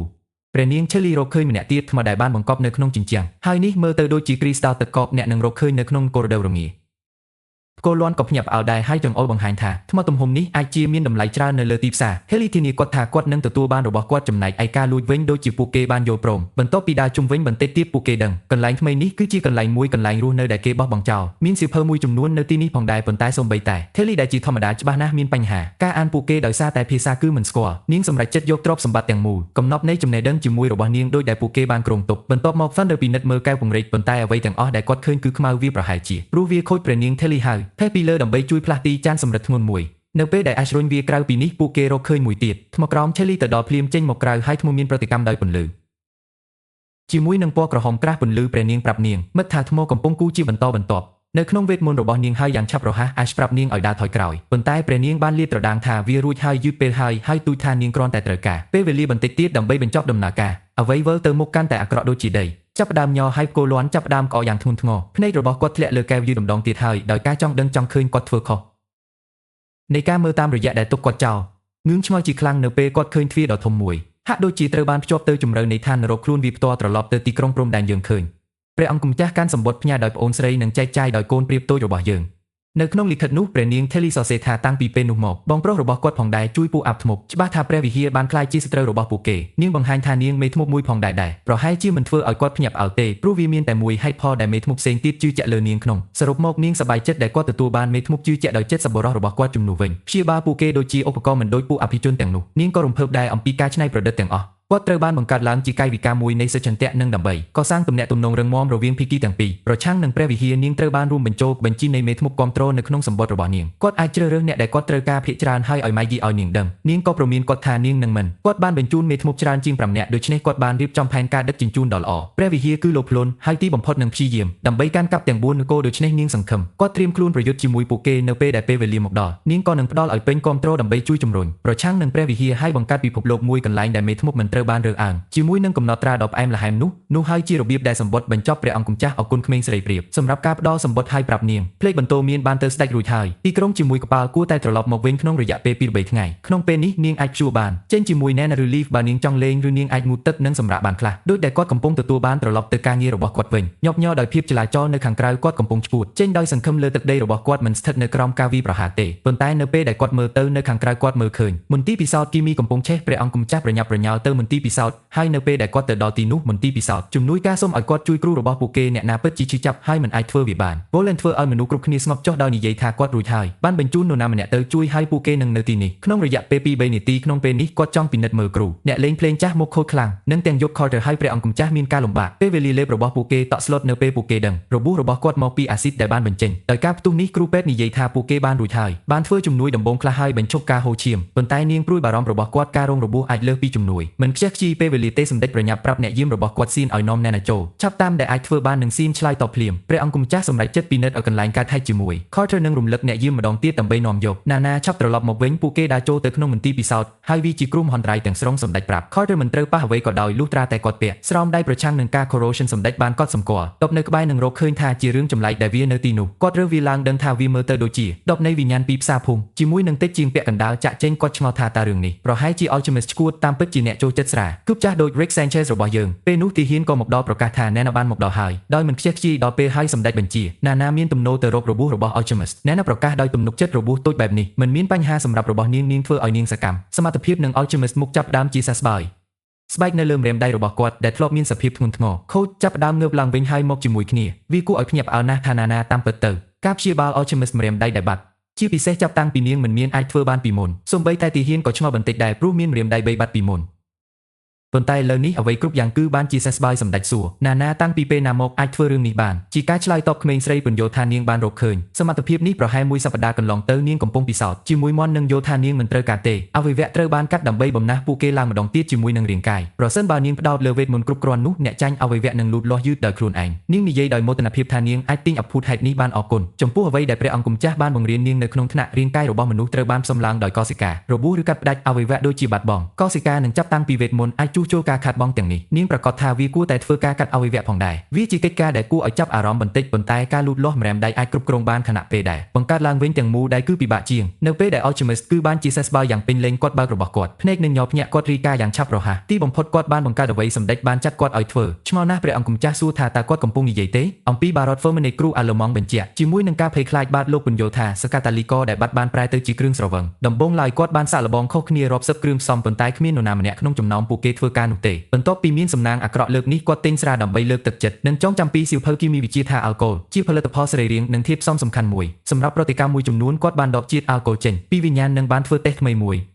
ដែលគួរឲ្យភ្ញាក់ផ្អើលជោគជ័យលើការសាកល្បងលើកទី6គាត់កំពុងដើរជុំវិញព័ត៌មានលម្អិតផ្នែកវិទ្យាសាស្ត្រមួយចំនួនវាមិនសំខាន់ទេនៅពេលនេះក្នុងសង្ខេបខណៈពេលដែលពិសោធន៍ជាមួយគ្រឿងស្រវឹងចៃដន្យឲ្យគាត់មានផ្ទុះមិនមែនជាប្រភេទសបាយទេប៉ុន្តែជាអំពើខូខើណាស់ព្រះអង្គម្ចាស់មានសុភមង្គលណាស់សម្រាប់ការរកឃើញប៉ុន្តែគាត់ក៏សោកសៅណាស់ហើយប្រាប់ Alchemist ដើម្បីគុំទាញប្រភេទទាំងនេះនៃការប្រថុយប្រឋានសម្រាប់វគ្គបន្ទាប់ពេលវេលាដោយសារតែគាត់មិនមែនជារិចសម្ដេចប្រាប់អាចារ្យចាស់ថាបើវាមិនមែនសម្រាប់ណាទេគាត់នឹងត្រូវស្លាប់នៅពេលនេះភ្នែករបស់ Alchemist បំភ្លឺការភ្ញាក់ផ្អើលមួយហើយគាត់សួរថាតើមេធ្មប់អាចព្យាបាលរបួសដែលបណ្ដាលមកពីដោយការពិសោធន៍ពេលណាគាត់ស្ដាប់ចម្លើយគាត់ទៅប្រែទាំងស្រុងដោយក្តីរីករាយរំភើបដែលគាត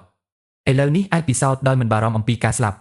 ់ព្រះអង្គម្ចាស់នឹងណាណាវង្វេងបន្តិចហើយដោយរបៀបណាដើម្បីដោះស្រាយបរិសុទ្ធចំណាស់ដែលឈួតប៉ុន្តែបន្ទាប់មកចិត្តរបស់ Roland ចាប់ផ្ដើមប្រណាំងអំពីការពិសោធន៍ជោគជ័យរបស់ពួកគេតែទុកគាត់សាយពីត្រចៀកដល់ត្រចៀកព្រោះគាត់ពូកែគំនិតបង្កើតគ្រាប់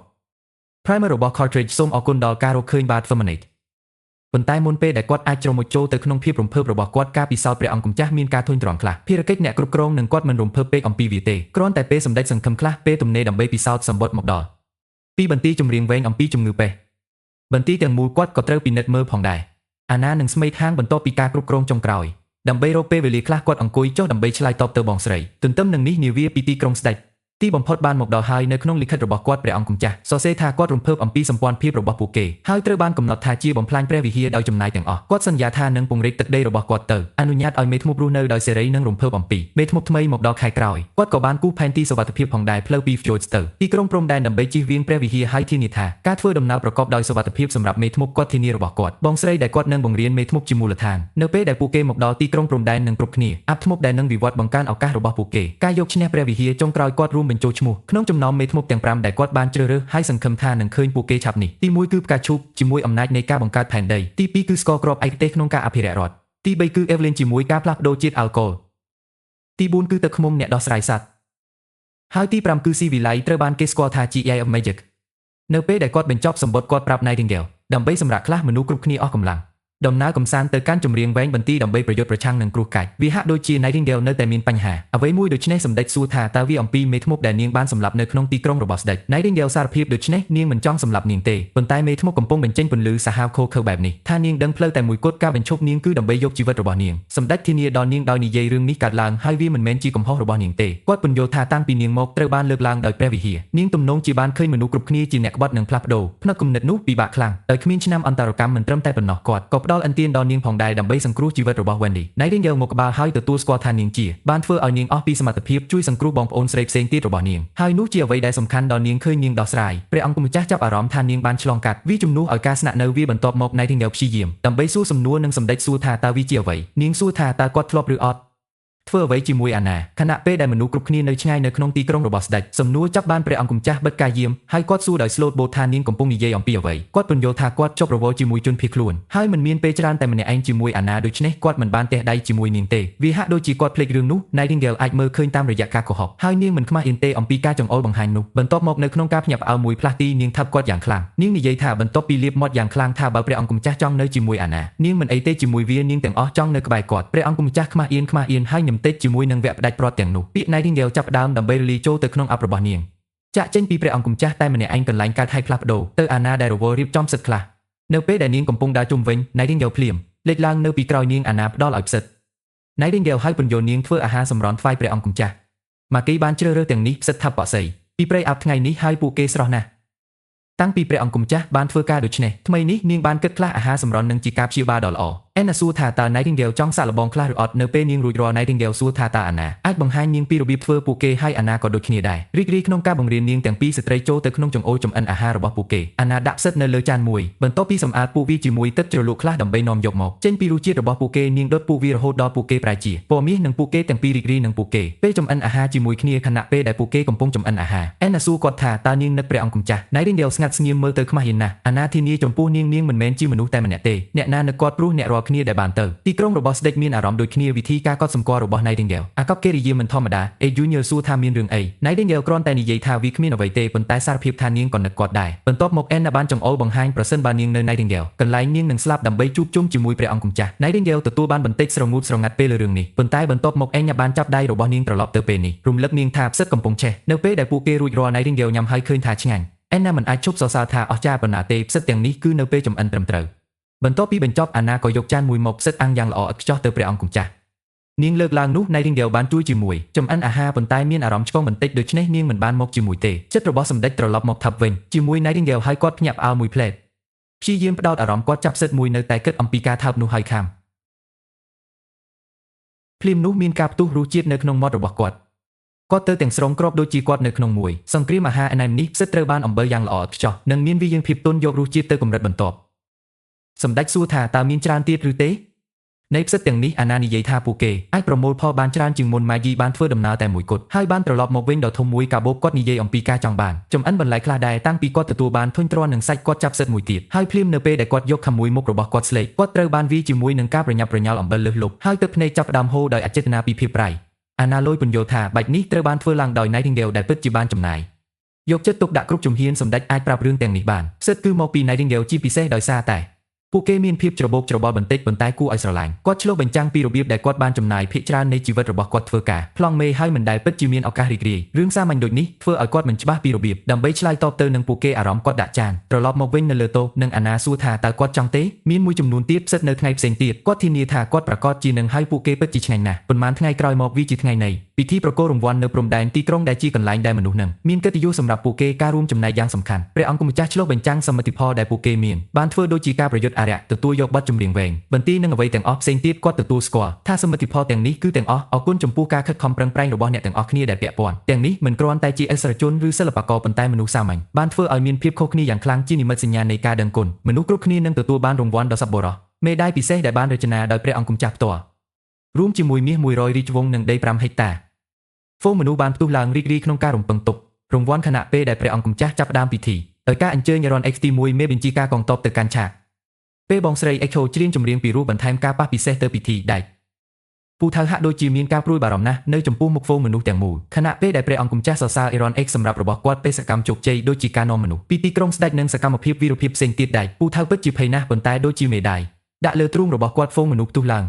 អបអសាទរនឹងទេដៃម្ដងបន្ថែមទៀតសម្រាប់មេបញ្ជាការរបស់ពួកគេខណៈពេលដែលស្ទើរតែរក្សាឆាករបស់គាត់គួរឲ្យភ័យខ្លាចនៅក្រោមការគ្រប់គ្រងអេរ៉នអេកផ្ដល់ការស្វាគមន៍ចុងក្រោយលុតជង្គង់នៅចំពោះមុខព្រះអង្គម្ចាស់ហើយភ័យវីក្បាលរបស់គាត់ទៅនឹងអេតអរគុណសម្ដេចសម្រាប់ការទទួលស្គាល់នឹងរង្វាន់ដែលគាត់មានអារម្មណ៍ថាគាត់មិនសមនឹងទទួលបាននៅពេលគាត់ដើរចេញផ្នែក Carter នឹងចាស់ទីប្រឹក្សាគាត់សម្គាល់ការពិតសុភមង្គលភ្លឺមុខរបស់អេរ៉នអេកនេះមនុស្សបន្ទាប់បានហៅគាត់កាយអូសេជាអ្នកវិទ្យាសាស្ត្រឈ្គួតដ៏ល្បីល្បាញបានធ្វើដំណើរទាំងអស់ពីទីក្រុង Redwater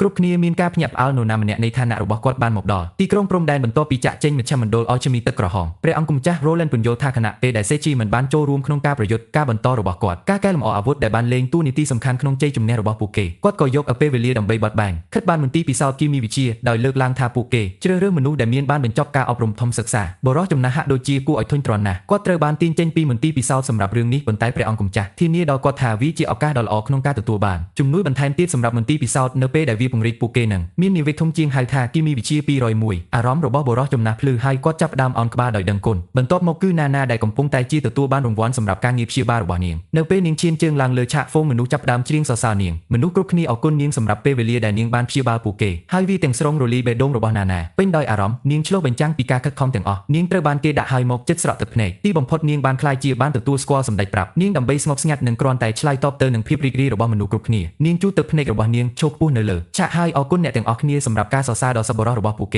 េពិធីម្ដងចប់ហើយព្រះអង្គម្ចាស់មើលទៅអស់ទាំងស្រុងពីសូនទ្រព្យថានិងសកម្មភាពទាំងអស់គ្រាន់តែនៅពេលដែលគាត់អំពីដើម្បីលេចចូលទៅក្នុងមួយចំនួនការសម្រាកដែលសមនឹងទទួលបានណាណាបង្ហាញឡើងដាក់ម្រាមដៃលើបូមាត់របស់គាត់ហើយបិទមាត់គាត់ព្រះអង្គម្ចាស់រន្ធត់ចិត្តតាមនាងទៅការិយាល័យរបស់គាត់កន្លែងដែលគាត់ឃើញទាំងអស់មេធ្មប់តម្រង់ជួរនៅតាមសាលធំជំហានរបស់ Lady Scroll ទៅមុខផ្ដល់ជូននាងគោរពនិងសរសើរគាត់សម្រាប់ការខិតខំប្រឹងប្រែងមិនគួរឲ្យជឿរបស់គាត់នាងតស៊ូដើម្បីស្វែងរកសិទ្ធិពាក្យដើម្បីបង្ហាញពីការដឹងគុណរបស់នាងព្រះអង្គម្ចាស់ភ័យបន្តិចស្ដាប់ដោយដែលមេធ្មប់ពន្យល់ពួកគេនៅទីបំផុតបានរកឃើញភ្នំបរិសុទ្ធពួកគេកំពុងស្វែងរកដរាបណាគាត់មិនធ្វើបញ្ជូនពួកគេទៅឆ្ងាយរីករាយជាងស្នាក់នៅនឹងធ្វើការជាមួយគាត់ព្រះអង្គម្ចាស់គ្រវីក្បាលការសរសើររបស់ពួកគេប្រាប់ពួកគេថាអ្វីទាំងអស់ដែលគាត់សម្រេចបានសូមអរគុណចំពោះការគាំទ្ររបស់ពួកគេដូច្នេះពួកគេមិនត្រូវការទេមានអារម្មណ៍ថាជំពាក់បំណុលគេវេននេះដើរចូលដោយប្រកាសដែលមនុស្សគ្រប់គ្នាគួរតែទៅសារបរិភោគអាហារនិងព្រះអង្គម្ចាស់នឹងចូលរួមជាមួយពួកគេភ្លាមបន្ទាប់ពីផ្លាស់ប្ដូររបស់គាត់សម្លៀកបំពាក់ហ្វូមនុស្សតែម្ដងបែកគ្នាហើយបងស្រីរមូទាញព្រះអង្គម្ចាស់ទៅម្ខាងរំលឹកគាត់ថាគាត់បានការដុតទៀននៅចុងទាំងពីរនាងសម្គាល់ឃើញថាគាត់ហត់នឿយប៉ុណ្ណាហើយក៏ណែនាំគាត់ត្រូវមើលថែខ្លួនគាត់ឲ្យបានល្អជាងមុនព្រះអង្គម្ចាស់ជក់វាបិទដោយទូចថាគាត់ជាល្អឥតខ្ចោះប៉ុន្តែរបស់គាត់ភ្នែកហត់នឿយផ្ដល់ឲ្យគាត់ឆ្ងាយទន្ទឹមនឹងនេះមេធ្មប់ដើរតាមច្រករបៀងកំពុងមានការភ្ញាក់ផ្អើលអំពីពិធីបុណ្យខាងមុខពួកគេទាំងអស់គ្នាចង់ដឹងថាឆ្ងាញ់យ៉ាងណាតង្វាយកំពុងរងចាំពួកគេនៅតុបរិភោគអាហារត្រឡប់មកវិញនៅក្នុងត្រីមាសរបស់គាត់អាណានៅតែនៅជាមួយព្រះអង្គម្ចាស់នាងអរគុណគាត់ផ្ទាល់ពាក្យរបស់នាងបរាជ័យដើម្បីចាប់យកជម្រៅនៃការដឹងគុណរបស់នាងព្រះអង្គម្ចាស់ឥឡូវនេះចាប់ផ្ដើមដើម្បីផ្លាស់ប្ដូរទៅជាច្រើនទៀតស្លៀកពាក់ស្រួលសួរថាហេតុអ្វីនាងតាំងចិត្តយ៉ាងខ្លាំងក្នុងការស្នាក់នៅក្រុងព្រំដែនអាណាដោយទឹកមុខខ្មាស់អៀនសារភាពថានាងមិនមានទេ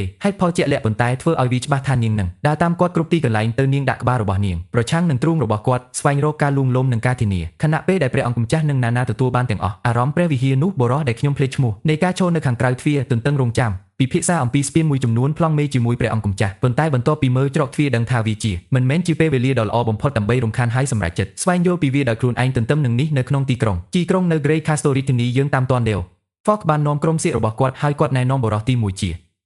វេទមន្តដែលធ្លាប់អាចកំបាំងនៅក្នុង Dreamwater ការប្រមូលផ្ដុំ Intelligence ក្នុងអំឡុងពេលរបាំងច្រកសមុទ្រវេទមន្តរាយការណ៍ថាគាត់បានចូល Dreamwater ធ្វើពុតជាអ្នកជំងឺភ្លេចភ្លាំងប៉ុន្តែមនុស្សភាគច្រើនបានស្លាប់ឬរត់គេចខ្លួនសូម្បីតែមេដឹកនាំ Channels ត្រូវបានប្រហារជីវិតដោយកងទ័ពវិនិច្ឆ័យនឹងមនុស្សគ្រប់គ្នាកំពុងវាយលុកដើម្បីបំពេញម៉ាស៊ីនបូមធូលីការលើកឡើងអំពីសាលក្រមកងទ័ពចាប់យកការយកចិត្តទុកដាក់របស់វាគាត់ចងចាំរឿងនោះនេះគឺជាព្រះវិហារអាវុធសម្ងាត់នឹងយកកំណត់ចំណាំអំពីសារៈសំខាន់វេទមន្តបញ្ជាក់ការសង្ស័យរបស់ TO លោកបន្ថែមថាតាន់នេះព្យាយាមចាប់យកច្រកបរាជ័យយ៉ាងអស្ចារ្យបន្ទាប់ពីដកថយទៅស្រុកភៀកខាងកើតស្ទាក់ចាប់ដោយក្រុងឆ្អឹងម្រាមដៃចាក់ចេញពីពួកគេជាមួយនឹងមនុស្សប្រហែល10នាក់ក្នុងបំណងស្វែងរកព្រះវិហារ Channels និងអ្នកក្រោមបង្គាប់របស់គាត់ពី3នាក់បានចេញដំណើរប៉ុន្តែមានតែ2ឬ3ប៉ុណ្ណោះពួកគេបានធ្វើវាមកវិញពួកគេបានរាយការណ៍ថា Channels មានចំនួនក្តៅជាមួយ Bishop ហើយបានបញ្ចប់រារាំងដោយកងទ័ពវិនិច្ឆ័យទើបភ្ជាប់ចំណុចហើយដឹងថាវាការដួលរលំរបស់តានេះគឺទំនងជាដោយសារតែការកាត់ចេញពីការគ្រប់គ្រងព្រះវិហារការបដិសេធរបស់ព្រះវិហារជួយគាត់នាំទៅរកគាត់ការស្លាប់ Dreamwater ចូលបញ្ហាធ្ងន់ធ្ងរនឹងយើងអាចមើលពីរបៀបដែលបំណែកកំពុងធ្លាក់ចូលកន្លែងបរោះភាគហ៊ុនខ្ពស់ទាំងអស់នេះរឿងនយោបាយរវាងគោដោះស្រាយច្រើនប៉ុន្តែនិយាយដោយស្មោះត្រង់អ្នកណាខ្វល់អ្វីដែលសំខាន់គឺការមើល Roland ជូតអិតជាមួយមនុស្សគ្រប់គ្នា TO ឈានជើងចូលប្រកាសថាគាត់បម្រើនៅក្រោម Roland Wimbledon នឹងជាអ្នកគ្រប់គ្រង ប្រមូលរបាយការណ៍សម្រាប់គាត់នៅទូទាំងព្រះរាជាណាចក្រដោយសម្លេងរបស់គាត់បានលើកឡើងសួរថាតើនរណាម្នាក់ចាប់អារម្មណ៍ក្នុងការបម្រើព្រះអង្គម្ចាស់ Roland សៀកទាំងមូលនាវិកត្រូវបានបណ្ដេញចេញធ្វើឲ្យវាច្បាស់ថាពួកគេមានដរាបណាទីម៉ូថេត្រូវបាននាំមកយុទ្ធធរទីអូប្រាប់ពួកគេថាពួកគេនឹងជួបគ្នាម្ដងក្នុងមួយសប្តាហ៍នៅពេលនេះនៅនឹងកន្លែងហើយប្រសិនបើនរណាម្នាក់ពួកគេមានរបាយការណ៍បន្ទាន់គួរតែទប់ធំមួយផ្កាពណ៌ស្វាយនៅមាត់ទ្វារពួកគេនឹងគូបីដងវែងបន្ទាប់មកខ្លីពេកគ្រប់គ្នាយល់ស្របហើយយករំលឹកពួកគេថាល្អអ្នកផ្ដល់ព័ត៌មានរក្សាពួកគេអត្តសញ្ញាណត្រូវបានលាក់ដូច្នេះពួកគេត្រូវការដើម្បីរក្សាទម្រង់ទាបគាត់ប្រាប់ពួកគេឲ្យសហការហើយពួកគេនឹងធ្វើឲ្យប្រកាសទីម៉ូថេចុះក្រោមទីអូសួរថាតើមានអ្នកណាមានអ្វីដែលត្រូវបន្ថែមនោះហើយជាពេលដែល Fox ស្រែកឡើងដោយនិយាយថាទីម៉ូថេគឺនៅលើគាត់ហើយផ្លូវត្រឡប់មកវិញពីភាគខាងកើតតំបន់គាត់ចែករំលែកពាក្យចាំអារាមពីផ្សិតខ្មៅដែលទីម៉ូថេហាក់ដូចជាជ្រើសរើសសត្វកណ្ដុរជាច្រើនចូលទៅក្នុងកងទ័ពរបស់គាត់ការសន្យាថាកណ្ដុរទាំងនេះអាចក្លាយជាពលរដ្ឋដោយសេរីប្រសិនបើពួកគេចូលរួមនឹងសមាជិកខ្លះនៃក្រុមឆ្អឹងម្រាមដៃបានទៅរាជធានីដើម្បីពិនិត្យវាហើយវាហាក់ដូចជាស្របច្បាប់ទីអូដឹងភ្លាមសត្វកណ្ដុរមិនអាចជាទាហានពិតប្រាកដទេដូច្នេះប្រហែលជាទីម៉ូថេក្រុមនឹងប្រើប្រាស់ព្រះវិហារទាំងនោះថ្នាំដើម្បីធ្វើឲ្យពួកគេប្រយុទ្ធដោយដែលពួកគេបានធ្វើការពីមុនទីអូប្រាប់អ្នកគ្រប់គ្នាឲ្យនៅចិត្តក្រឡេកមើលសត្វកណ្ដុរហើយរាយការណ៍ព័ត៌មានថ្មីនេះនឹងជាកិច្ចការដំបូងរបស់ពួកគេជិតបន្ទាប់នាំយើងត្រឡប់មកវិញទៅទីក្រុងព្រំដែនជាកន្លែងយើងឃើញជនភៀសខ្លួនទាំងអស់ដេកចុះនឹងមនុស្សនៅលើគឺទទួលយកព័ត៌មានទាំងអស់អំពីមនុស្សម្នាក់នឹងយោងទៅតាមពួកគេសំណុំជំនាញពួកគេកំពុងត្រូវបានចាត់តាំងឲ្យធ្វើការងារបន្ទាប់មកជនភៀសខ្លួនមកទល់មុខនៃទៅដោយនិយាយថាគាត់មិនចេះអក្សរប៉ុន្តែជាជាងឈើជំនាញអ្នកបម្រើចាប់ផ្ដើមសួរគាត់សំណួរធម្មតាអំពីការងារឲ្យបរិសុទ្ធឆ្លើយប្រកបដោយទំនុកចិត្តប៉ុន្តែភ័យដូច្នេះអ្នកទទួលភ្ញៀវនៅទីបំផុតដៃគាត់ជាទម្រង់មួយដើម្បីបំពេញភ្លាមនោះបរិសុទ្ធចំណាស់បារ៉ូមកពីខាងក្រោយនឹងដោយភ្នែករបស់គាត់ត្រជាក់ដូចទឹកកកគាត់សួរអ្នកទទួលភ្ញៀវហើយអ្វីបានជាពួកគេកំពុងធ្វើការងារដ៏អាក្រក់បែបនេះបន្ទាប់មកបារ៉ូងាកទៅរកចោទថាជាងឈើហើយប្រាប់គាត់ដើម្បីបង្ហាញដៃរបស់គាត់បរិសុទ្ធនោះទប់ពួកគេដោយស្ទាក់ស្ទើរបារ៉ូចង្អុលបង្ហាញថាប្រសិនបើបរិសុទ្ធម្នាក់នេះគឺជាជាងឈើពិតរបស់គាត់ដៃនឹងមិនរឹងពេកទេពួកគេគួរតែភ្លឺចាំងនឹងរឹងពីការគ្រប់គ្រងឈើនិងប្រឡាក់ខ្មៅពីគូគ្រោងដែរវាពិបាកក្នុងការលាងសម្អាតបូកបរិសុទ្ធនោះនៅតែជិះវៀងការប៉ះភ្នែកដែលជាការស្លាប់អំណោយដែលគាត់កំពុងខ្លាញ់បន្លំមនុស្សភាគច្រើនធ្វើសកម្មភាពដូចពេលដែលពួកគេនៅព្យាយាមចងចាំអ្វីមួយពួកគេមិនដែលមានបទពិសោធន៍ពិតប្រាកដជាងឈើដែលគេចោទប្រកាន់ចាប់ផ្ដើមធ្វើភ័យស្លន់ស្លោបន្ទាប់ពីបានលាតត្រដាងប្រឈមមុខនឹងការផ្តន្ទាទោសទាំងពីរត្រូវបានបញ្ជូនទៅចិត្តឬត្រូវបានបណ្តេញចេញពីតំបន់ភាគខាងលិចបារ៉ូសួរគាត់ជាលើកចុងក្រោយប្រសិនបើគាត់អាចបញ្ជាក់រឿងរបស់គាត់មុខបរិសុទ្ធទៅស្លេកនៅពេលគាត់ដឹងទំនាញនៃស្ថានភាពរបស់គាត់ហើយចាប់ផ្ដើមយ៉ាងឆាប់រហ័សវាក្បាលរបស់គាត់ប្រឆាំងនឹងជន់សារភាពថាគាត់បានរៀនអ្វីគ្រប់យ៉ាងដោយមើលអ្នកជិតខាងរបស់គាត់ឆ្មាំនាំអ្នកខ្លែងបន្លំទៅឆ្ងាយអ្នកទទួលភ្ញៀវភ្ញាក់ផ្អើលដោយការយល់ដឹងរបស់បារ៉ូយោបល់លើចំណេះដឹងដ៏គួរឲ្យចាប់អារម្មណ៍របស់គាត់នៃការងារឈើបារ៉ូបដិសេធការសរសើរពន្យល់ថាគាត់បានជ្រើសរើសបង្កើនជំនាញទាំងនេះក្នុងអំឡុងពេលការជ្រើសរើសបុគ្គលិកនៅក្នុងខែនៃអរិយបារ៉ូណែនាំអ្នកទទួលភ្ញៀវដើម្បីយកចិត្តទុកដាក់ដល់បុគ្គលនៅពេលពួកគេកំពុងឆ្លើយសំណួរមានតែអ្នកដែលឆ្លើយប្រកបដោយទំនុកចិត្តនិងត្រឹមត្រូវសំនឹងទទួលបានផ្ទាល់ខ្លួនវិតម្លៃដោយព្រះអង្គម្ចាស់គាត់ក៏សង្កត់ធ្ងន់ផងដែរបំបាក់ទឹកចិត្តអ្នកដទៃពីការកុហកដោយព្រមានពួកគេអំពីការផ្តន្ទាទោសធ្ងន់ធ្ងរត្រឡប់ទៅការិយាល័យវិញបារ៉ូរីកាទៅព្រះអង្គម្ចាស់ដែលជនភៀសខ្លួនម្នាក់មានតម្លៃថ្លៃហើយប្រសិនបើពួកគេមិនធ្វើការទីក្រុងព្រំដែនយ៉ាងហោចណាស់មួយស្វាត់ពួកគេនឹងមិនប៉ះពាល់ទេការចំណាយដែលវាបានយកនាំពួកគេមកទីនេះព្រះអង្គម្ចាស់បង្ហាញផែនការរបស់គាត់ទទួលស្គាល់ថាបានយក3ថ្ងៃដើម្បីដំណើរការជនភៀសខ្លួន51000បច្ចុប្បន្នលំនៅឋាននៅទីក្រុងគឺតឹងដូច្នេះគាត់នឹងផ្ដល់អាទិភាពដល់500សិប្បករជំនាញដំបូងជនភៀសខ្លួនផ្សេងទៀតដែលគ្មានជំនាញនឹងត្រូវរស់នៅខាងក្រៅជញ្ជាំងសម្រាប់2ឬ3ខែទៀតព្រះអង្គម្ចាស់បង្គាប់ឲ្យបារ៉ូទទួលសិប្បករទាំងអស់ដោយមិនគិតពីថាតើពួកគេបានរៀបការទេឬអត់ធានាថាយ៉ាងហោចណាស់ពួកគេទទួលបានបន្ទប់បារ៉ូសួរថាតើពួកគេជាអ្វីគួរតែធ្វើជាមួយគ្រឿងបន្លាស់ផ្ទះបន្ទាប់ពីការសម្របសម្រួលដល់សិប្បករសម្ដេចឆ្លើយថាគេគួរជួលពួកគេចេញដោយផ្ដល់ហេតុផលដល់ជនភៀសខ្លួនខំប្រឹងធ្វើការនិងសន្សំលុយឲ្យគេទិញផ្ទះឬបន្តជួលវាសម្ដេចសួរថាម៉េចមនុស្សជាច្រើនបានចាក់ចេញតាំងពីពេលនោះមកពិធីដែលជាកន្លែងដែលពួកគេបានណែនាំមេធ្មប់ដល់មនុស្សគ្រប់គ្នាបរិសុទ្ធចំណាស់រីកាថាសូនឲ្យកំណើតអ្នកភូមិនិងកម្មករចំការតែ6នាក់ប៉ុណ្ណោះដែលបានចាក់ចេញមែនហើយវាហាក់ដូចជាអញ្ចឹងជ័យជំនះសម្រាប់ព្រះអង្គម្ចាស់របស់យើងចំណាំថាផែនការរបស់គាត់នៃការបង្កើតល្ខោនបានបញ្ចុះបញ្ចូលមនុស្សជាច្រើនមនុស្សដើម្បីទទួលយកមេធ្មប់ទោះយ៉ាងណាក៏ដោយបរិសុទ្ធចំណាស់បន្ថែមថាជនភៀសខ្លួន110នាក់បានចាក់ចេញដោយសារតែការភ័យខ្លាចរបស់ពួកគេចំពោះមេធ្មប់ទោះបីជាពួកគេត្រូវបានព្យាបាលក៏ដោយមេធ្មប់ទាំងនេះបរិសុទ្ធចំណាស់ទទួលបានទាំងអស់បានធ្វើការឡើងហើយស្នើប្រតិបត្តិពួកគេទាំងអស់សម្រាប់មិនបង្ហាញជំនឿលើពួកគេព្រះអង្គម្ចាស់នឹងដើម្បីការពារពួកគេពីការត្រឡប់ទៅព្រះវិហារវិញប៉ុន្តែព្រះអង្គម្ចាស់គ្រវីក្បាលចង្អុលបង្ហាញថាក្រុមជំនុំពិបាកពិតអ្នកដើរតាមប្រហែលជាក្នុងចំណោមជនភៀសខ្លួន300នាក់ដែលជាប់គាំងនៅក្នុងរាជធានីទោះបីមានគ្រោះកាចក៏ដោយពួកគេរឹងរូសពេកផ្លាស់ប្ដូរទស្សនៈរបស់ពួកគេចំពោះមេធ្មប់អ្វីដែលពួកគេចង់បានគឺចាក់ចេញហើយគាត់គឺជាមិនមែនអំពីការចាប់ផ្ដើមប្រតិបត្តិមនុស្សគ្រាន់តែដោយសារតែរបស់ពួកគេជំនឿគឺហួសសម័យកន្លែងកើតហេតុផ្លាស់ប្ដូរទៅបានប្រមូលផ្ដុំហ្វូងមនុស្សដែលជាកន្លែងដែលព្រះអង្គម្ចាស់បង្ហាញការមិននឹកស្មានដល់ការច្នៃប្រឌិតដែលជាកង់សមាជិកស្នូនៃប្រាសាទមើលកង់ពី ចម្លែកការប្រឆាំងជាមួយនឹងការចង់ដឹងចង់ឃើញ Night Calder លើកឡើងចិញ្ចើមហើយកត់សម្គាល់ទល់ឲ្យភាពនៅលើកង់ទាំងនោះហាក់ដូចជាពិបាកនឹងសំណួររបៀបដែលវាអាចទៅរួចជំនួសសេះព្រះអង្គម្ចាស់គ្រាន់តែលោតចុះមកក្រោមកង់និងបង្ហាញពីរបៀបដែលវាដំណើរការនៅពេលដែលគាត់មានផ្កាជុំវិញគាត់ដោយសារតពន្យល់ថាគាត់គ្រោងនឹងធ្វើផលិតកង់ទាំងនេះយ៉ាងច្រើនគាត់ថែមទាំងត្រូវបានគេហៅចូលបងស្រី Serah Guru ចេញពីទីតាំងជីដូច្នេះពួកគេអាចបង្រៀនអ្នកក្រុងគោលដៅរបស់គាត់គឺដើម្បីធ្វើឲ្យរបៀបថ្មីនេះការដឹកជញ្ជូនអាចចូលទៅដល់អ្នករាល់គ្នាសន្យាថាសូម្បីតែឆន្ទៈប្រជាប្រិយទទួលបានរសជាតិនៃប្រណិតនេះហើយវានឹងត្រូវចំណាយរាជវង្សពីរបីការរំភើបរបស់ព្រះអង្គម្ចាស់គឺឆ្លងហើយគាត់ច្បាស់ណាស់ចង់ឃើញកង់ខ្លាយជាទិដ្ឋភាពទូទៅនៅក្នុងទីក្រុងព្រំដែនមិនយូរប៉ុន្មាន Night Calder សម្រេចចិត្តដើម្បីឲ្យកង់វិលដោយខ្លួនឯងគាត់ចាប់អារម្មណ៍ទាំងស្រុងដោយការរចនាដ៏ប្រណិតនិងការជិះវានៅជុំវិញជាមួយនឹងធំមួយញឹមសួរបងស្រីសារីយ៉ាប្រសិនបើនាងធ្វើគំនូរសម្រាប់ទីតាំងជិះរបស់គាត់នាងងក់ក្បាលដោយមោទនភាពភ្នែករបស់ Calder ពង្រីកនៅពេលគាត់មើលឃើញលំអិតនិងរូបគំនូរដ៏ស្រស់ស្អាតរបស់ខ្លួនឯងដោយដែលមនុស្សគ្រប់គ្នារីករាយនឹងពេលវេលារបស់ពួកគេជាមួយការច្នៃប្រឌិតថ្មីព្រះអង្គម្ចាស់ Roland មើលជាមួយញឹមពេញចិត្តគាត់បង្វែរការយកចិត្តទុកដាក់របស់គាត់មកវិញទៅ Alchemist Kyle ត្រៀមខ្លួនជាស្រេចចូលទៅក្នុងគម្រោងធំបន្ទាប់របស់ពួកគេសម្ដេចពន្យល់ថាគាត់នឹងត្រូវការអាស៊ីតច្រើនមន្ទីរពិសោធន៍ផលិតក្នុងពេលដំណើរគ្នាដើម្បីដោះស្រាយបញ្ហានេះគាត់ផែនការរចនាប្រព័ន្ធគីមីដែលនឹងបញ្ចេញជាតិអាស៊ីតយ៉ាងមានប្រសិទ្ធភាពនិងក្នុងបរិមាណដ៏ច្រើនខែមើលទៅឆ្ងល់មិនដែលបានឬប្រព័ន្ធបែបនេះពីមុន Roland ពន្យល់ដូច្នេះវានឹងរួមបញ្ចូលច្រើនយន្តការប្រតិកម្មជាមួយនឹងផលិតផលហូរជាបន្តបន្ទាប់ដោយដែលពួកគេបន្តចិញ្ចឹមគ្រឿងផ្សំជាមូលដ្ឋានខែចាប់អារម្មណ៍ប៉ុន្តែទទួលស្គាល់ទឹកដីថ្មីសម្រាប់គាត់ឡើងសម្រាប់បញ្ហាប្រឈមនឹងត្រូវបានកំណត់ដើម្បីធ្វើឲ្យវាដំណើរការ Roland ក៏លើកឡើងផងដែរផែនការរបស់គាត់ដើម្បីពង្រីកមន្ទីរពិសោធន៍3បន្ថែមទៀតដោយទន្លេក្រហមនៅខែក្រោយនិងនាំយកមកនៅលក្ខណៈសម្បត្តិបុគ្គលិកដើម្បីរក្សាវត្ថុដំណើរការដោយរលូននៅខាងក្រៅបរិះចំណាស់យកដួលនៅពេលគាត់ព្យាយាមកង់ជាលើកដំបូងគាត់បានជួបខ្លួនគាត់ដកដង្ហើមធំហើយរអ៊ូអំពីរបៀបដែលគាត់ទទួលបានចាស់ពេកសម្រាប់រឿងបែបនេះទន្ទឹមនឹងនេះដែលព្រះអង្គម្ចាស់ Roland មានគំនិតជ្រៅពិចារណាលើភាពជឿនលឿននៃអាវុធអគុណចំពោះរបបកំហែងថ្មីរបស់ពួកគេជាមួយនឹងបារតថ្មីបំពេញនៅក្នុងការលេងគាត់ត្រូវការធំបរិមាណផ្សែងអាស៊ីតនីត្រិកចាប់តាំងពីបច្ចុប្បន្នរបស់គាត់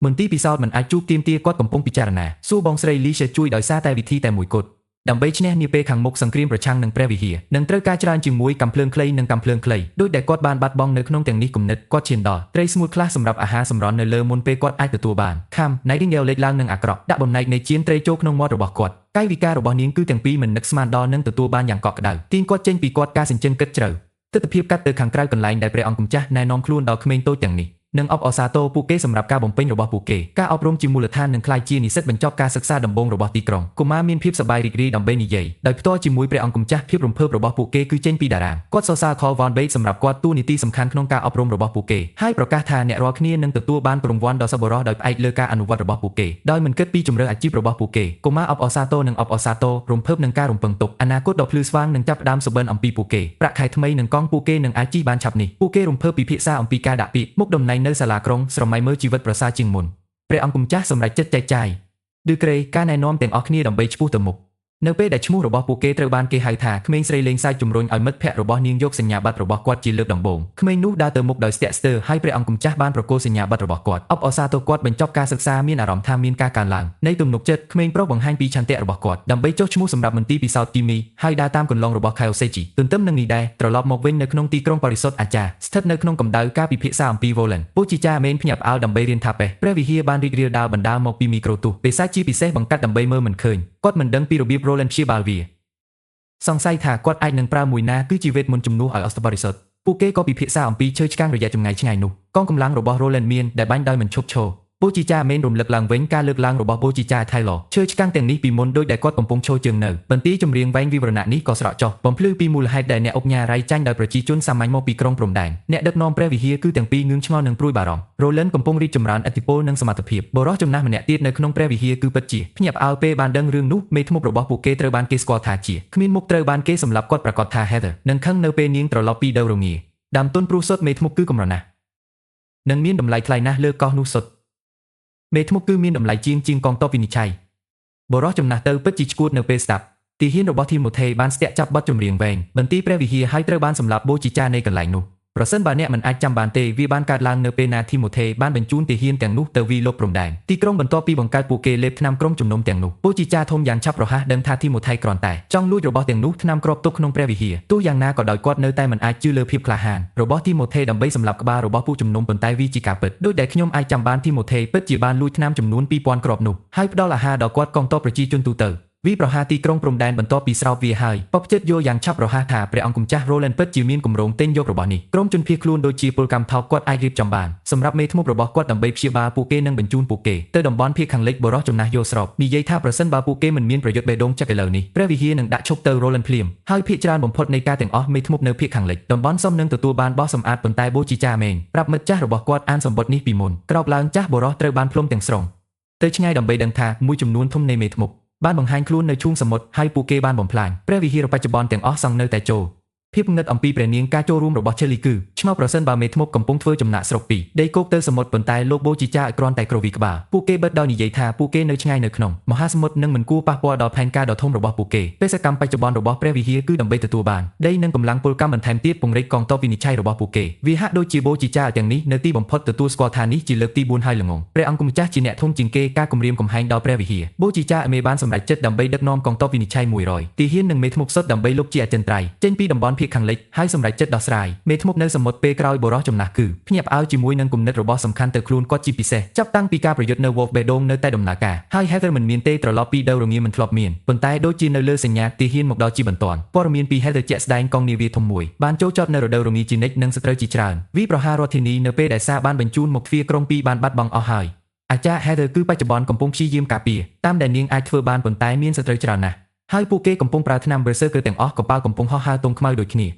កងនាវាចោះខ្មៅរបស់ George Wimbledon កន្លែងកើតហេតុផ្លាស់ប្ដូរទៅប្រាសាទនៃរដូវរងាដែលមិនធ្លាប់មានកន្លែងដែល George បានយកគ្រប់គ្រងនិងចាប់យក Heather George ឈរនៅក្នុងប្រាសាទធំ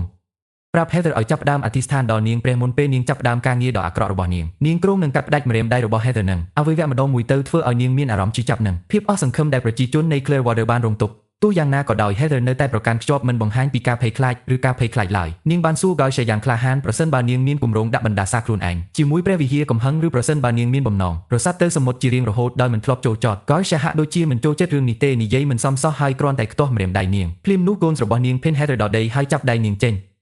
ពួកគេបន្តកាត់ម្រាមដៃរបស់នាងប្រសិទ្ធភាពត្រជាក់នៃចំណិតត្រសក់នៅពេលដែលការជិះចាប់ផ្ដើមគ្រប់សង្កត់ Heather របស់នាងប្រឈមមុខនឹងការជិះចាប់ធ្វើបើមិនចេះអត់ធ្មត់ជិះចាប់ភ្នែករបស់នាងឡើងស្រក់ទឹកភ្នែកប៉ុន្តែនាងនៅតែតាំងចិត្តមិនព្រមចុះចាញ់ទាហានរបស់ George បន្តភាពសាហាវខូខើរបស់ពួកគេកាត់ម្រាមដៃដែលនៅសល់របស់នាងប៉ុន្តែការតាំងចិត្តរបស់ Heather ហាក់ដូចជាមិនរង្គោះរង្គើឡើយសូម្បីតែរាងកាយរបស់នាងញ័រពីការជិះចាប់ប្រធាន Cabela នៃត្រកូលខ្សាច់ក្រឡេកមើល George ហើយសួរថាតើនេះពិតជាចាំបាច់ដោយសារការរងទុក្ខជាធម្មតាត្រូវការតែប៉ុណ្ណោះសម្រាប់ការបំផិតបំភ័យឬការសួរចម្លើយ George រំខានយ៉ាងច្បាស់ឆ្លើយតបដោយមុតស្រួចសំណួរអំពីថាតើប្រធាន Cabela សំបីតែយល់ពីរបៀបដែលព្រះវិហារធ្វើទារុណកម្មមេធ្មប់បន្ទាប់មកការសើចចំអករបស់ Heather ផ្ទុះឡើងកើនឡើងយ៉ាងឆាប់រហ័សទៅជាការសើចមែនយ៉ាខនាងប្រាប់ពួកគេថាពួកគេច្បាស់ណាស់កុំចាប់អំណាចរបស់ព្រះវិហារឬសារៈសំខាន់នៃការងាររបស់វា Heather ធ្វើឲ្យវាច្បាស់ថា George បានជាប់គាំងនាងដៃចូលទៅក្នុងថ្កាមរបស់សត្វតោហើយថាព្រះវិហារសត្រូវនឹងលុបចោលប៉ុន្តែ George គ្រាន់តែ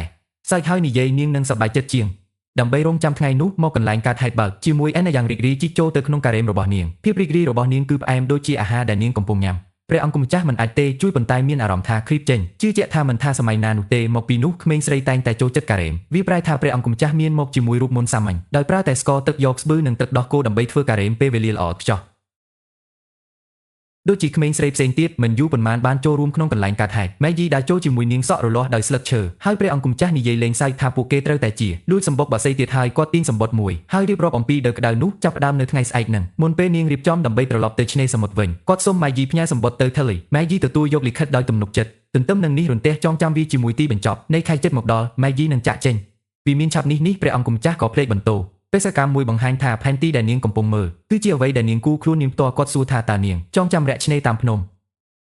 ភ្លេចបន្ទោចង្អុលយ៉ាងលឿនទៅកន្លែងនៅលើផែនទីព្រះអង្គម្ចាស់ប្រាប់នាងយក Maggie ហើយហោះចេញនៅទីនោះដាំទងជាពីរនៅនឹងកន្លែងដែរឆ្នេរជួបភ្នំហើយសម្គាល់វានៅលើផែនទីងាកទៅ Maggie គាត់ពន្យល់ថាប្រសិនបើ Tilly យល់ព្រមបញ្ជូនមេធ្មប់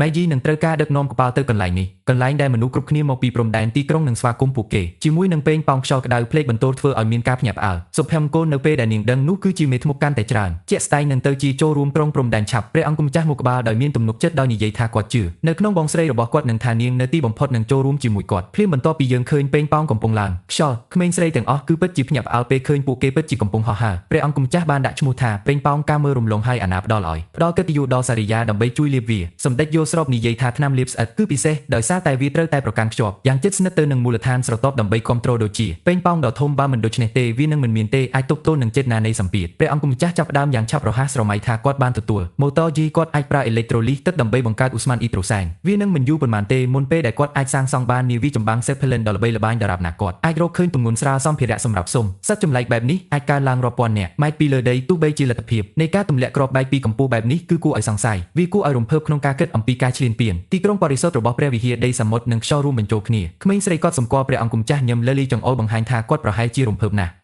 អំពីការរំពឹងទុកនៃថ្មីមេធ្មប់ព្រះអង្គម្ចាស់រក្សាញឹមច្បាស់ណាស់រីករាយជាមួយភាពរំភើបនៃលទ្ធភាពថ្មីពេលនោះ Wendy ត្រូវបានផ្លុំចេញព្រះនាង Telly និងនាងមិត្តភក្តិអាចប្រមូលបានមេធ្មប់ជាច្រើននៅលើការកេងកោះព្រះអង្គម្ចាស់មកក្បាលបន្ថែមថា Chelly មិនត្រឹមតែប៉ុណ្ណោះទេទាញមេធ្មប់ពីប្រាសាទពណ៌ប្រផេះនាងក៏បានអញ្ជើញមេធ្មប់ពីម្នាក់ទៀតនគរបីគាត់ថែមទាំងគិតថានាងប្រហែលជាបានពិភាក្សាជាមួយចាស់សមាគមអាប់ធ្មប់នៅចំណុចណាមួយ Wendy រៀបរាប់ថា Kara ដែលជាអតីតរបស់ពួកគេមេដឹកនាំមិនដែលនិយាយអ្វីអំពី Telly ទេ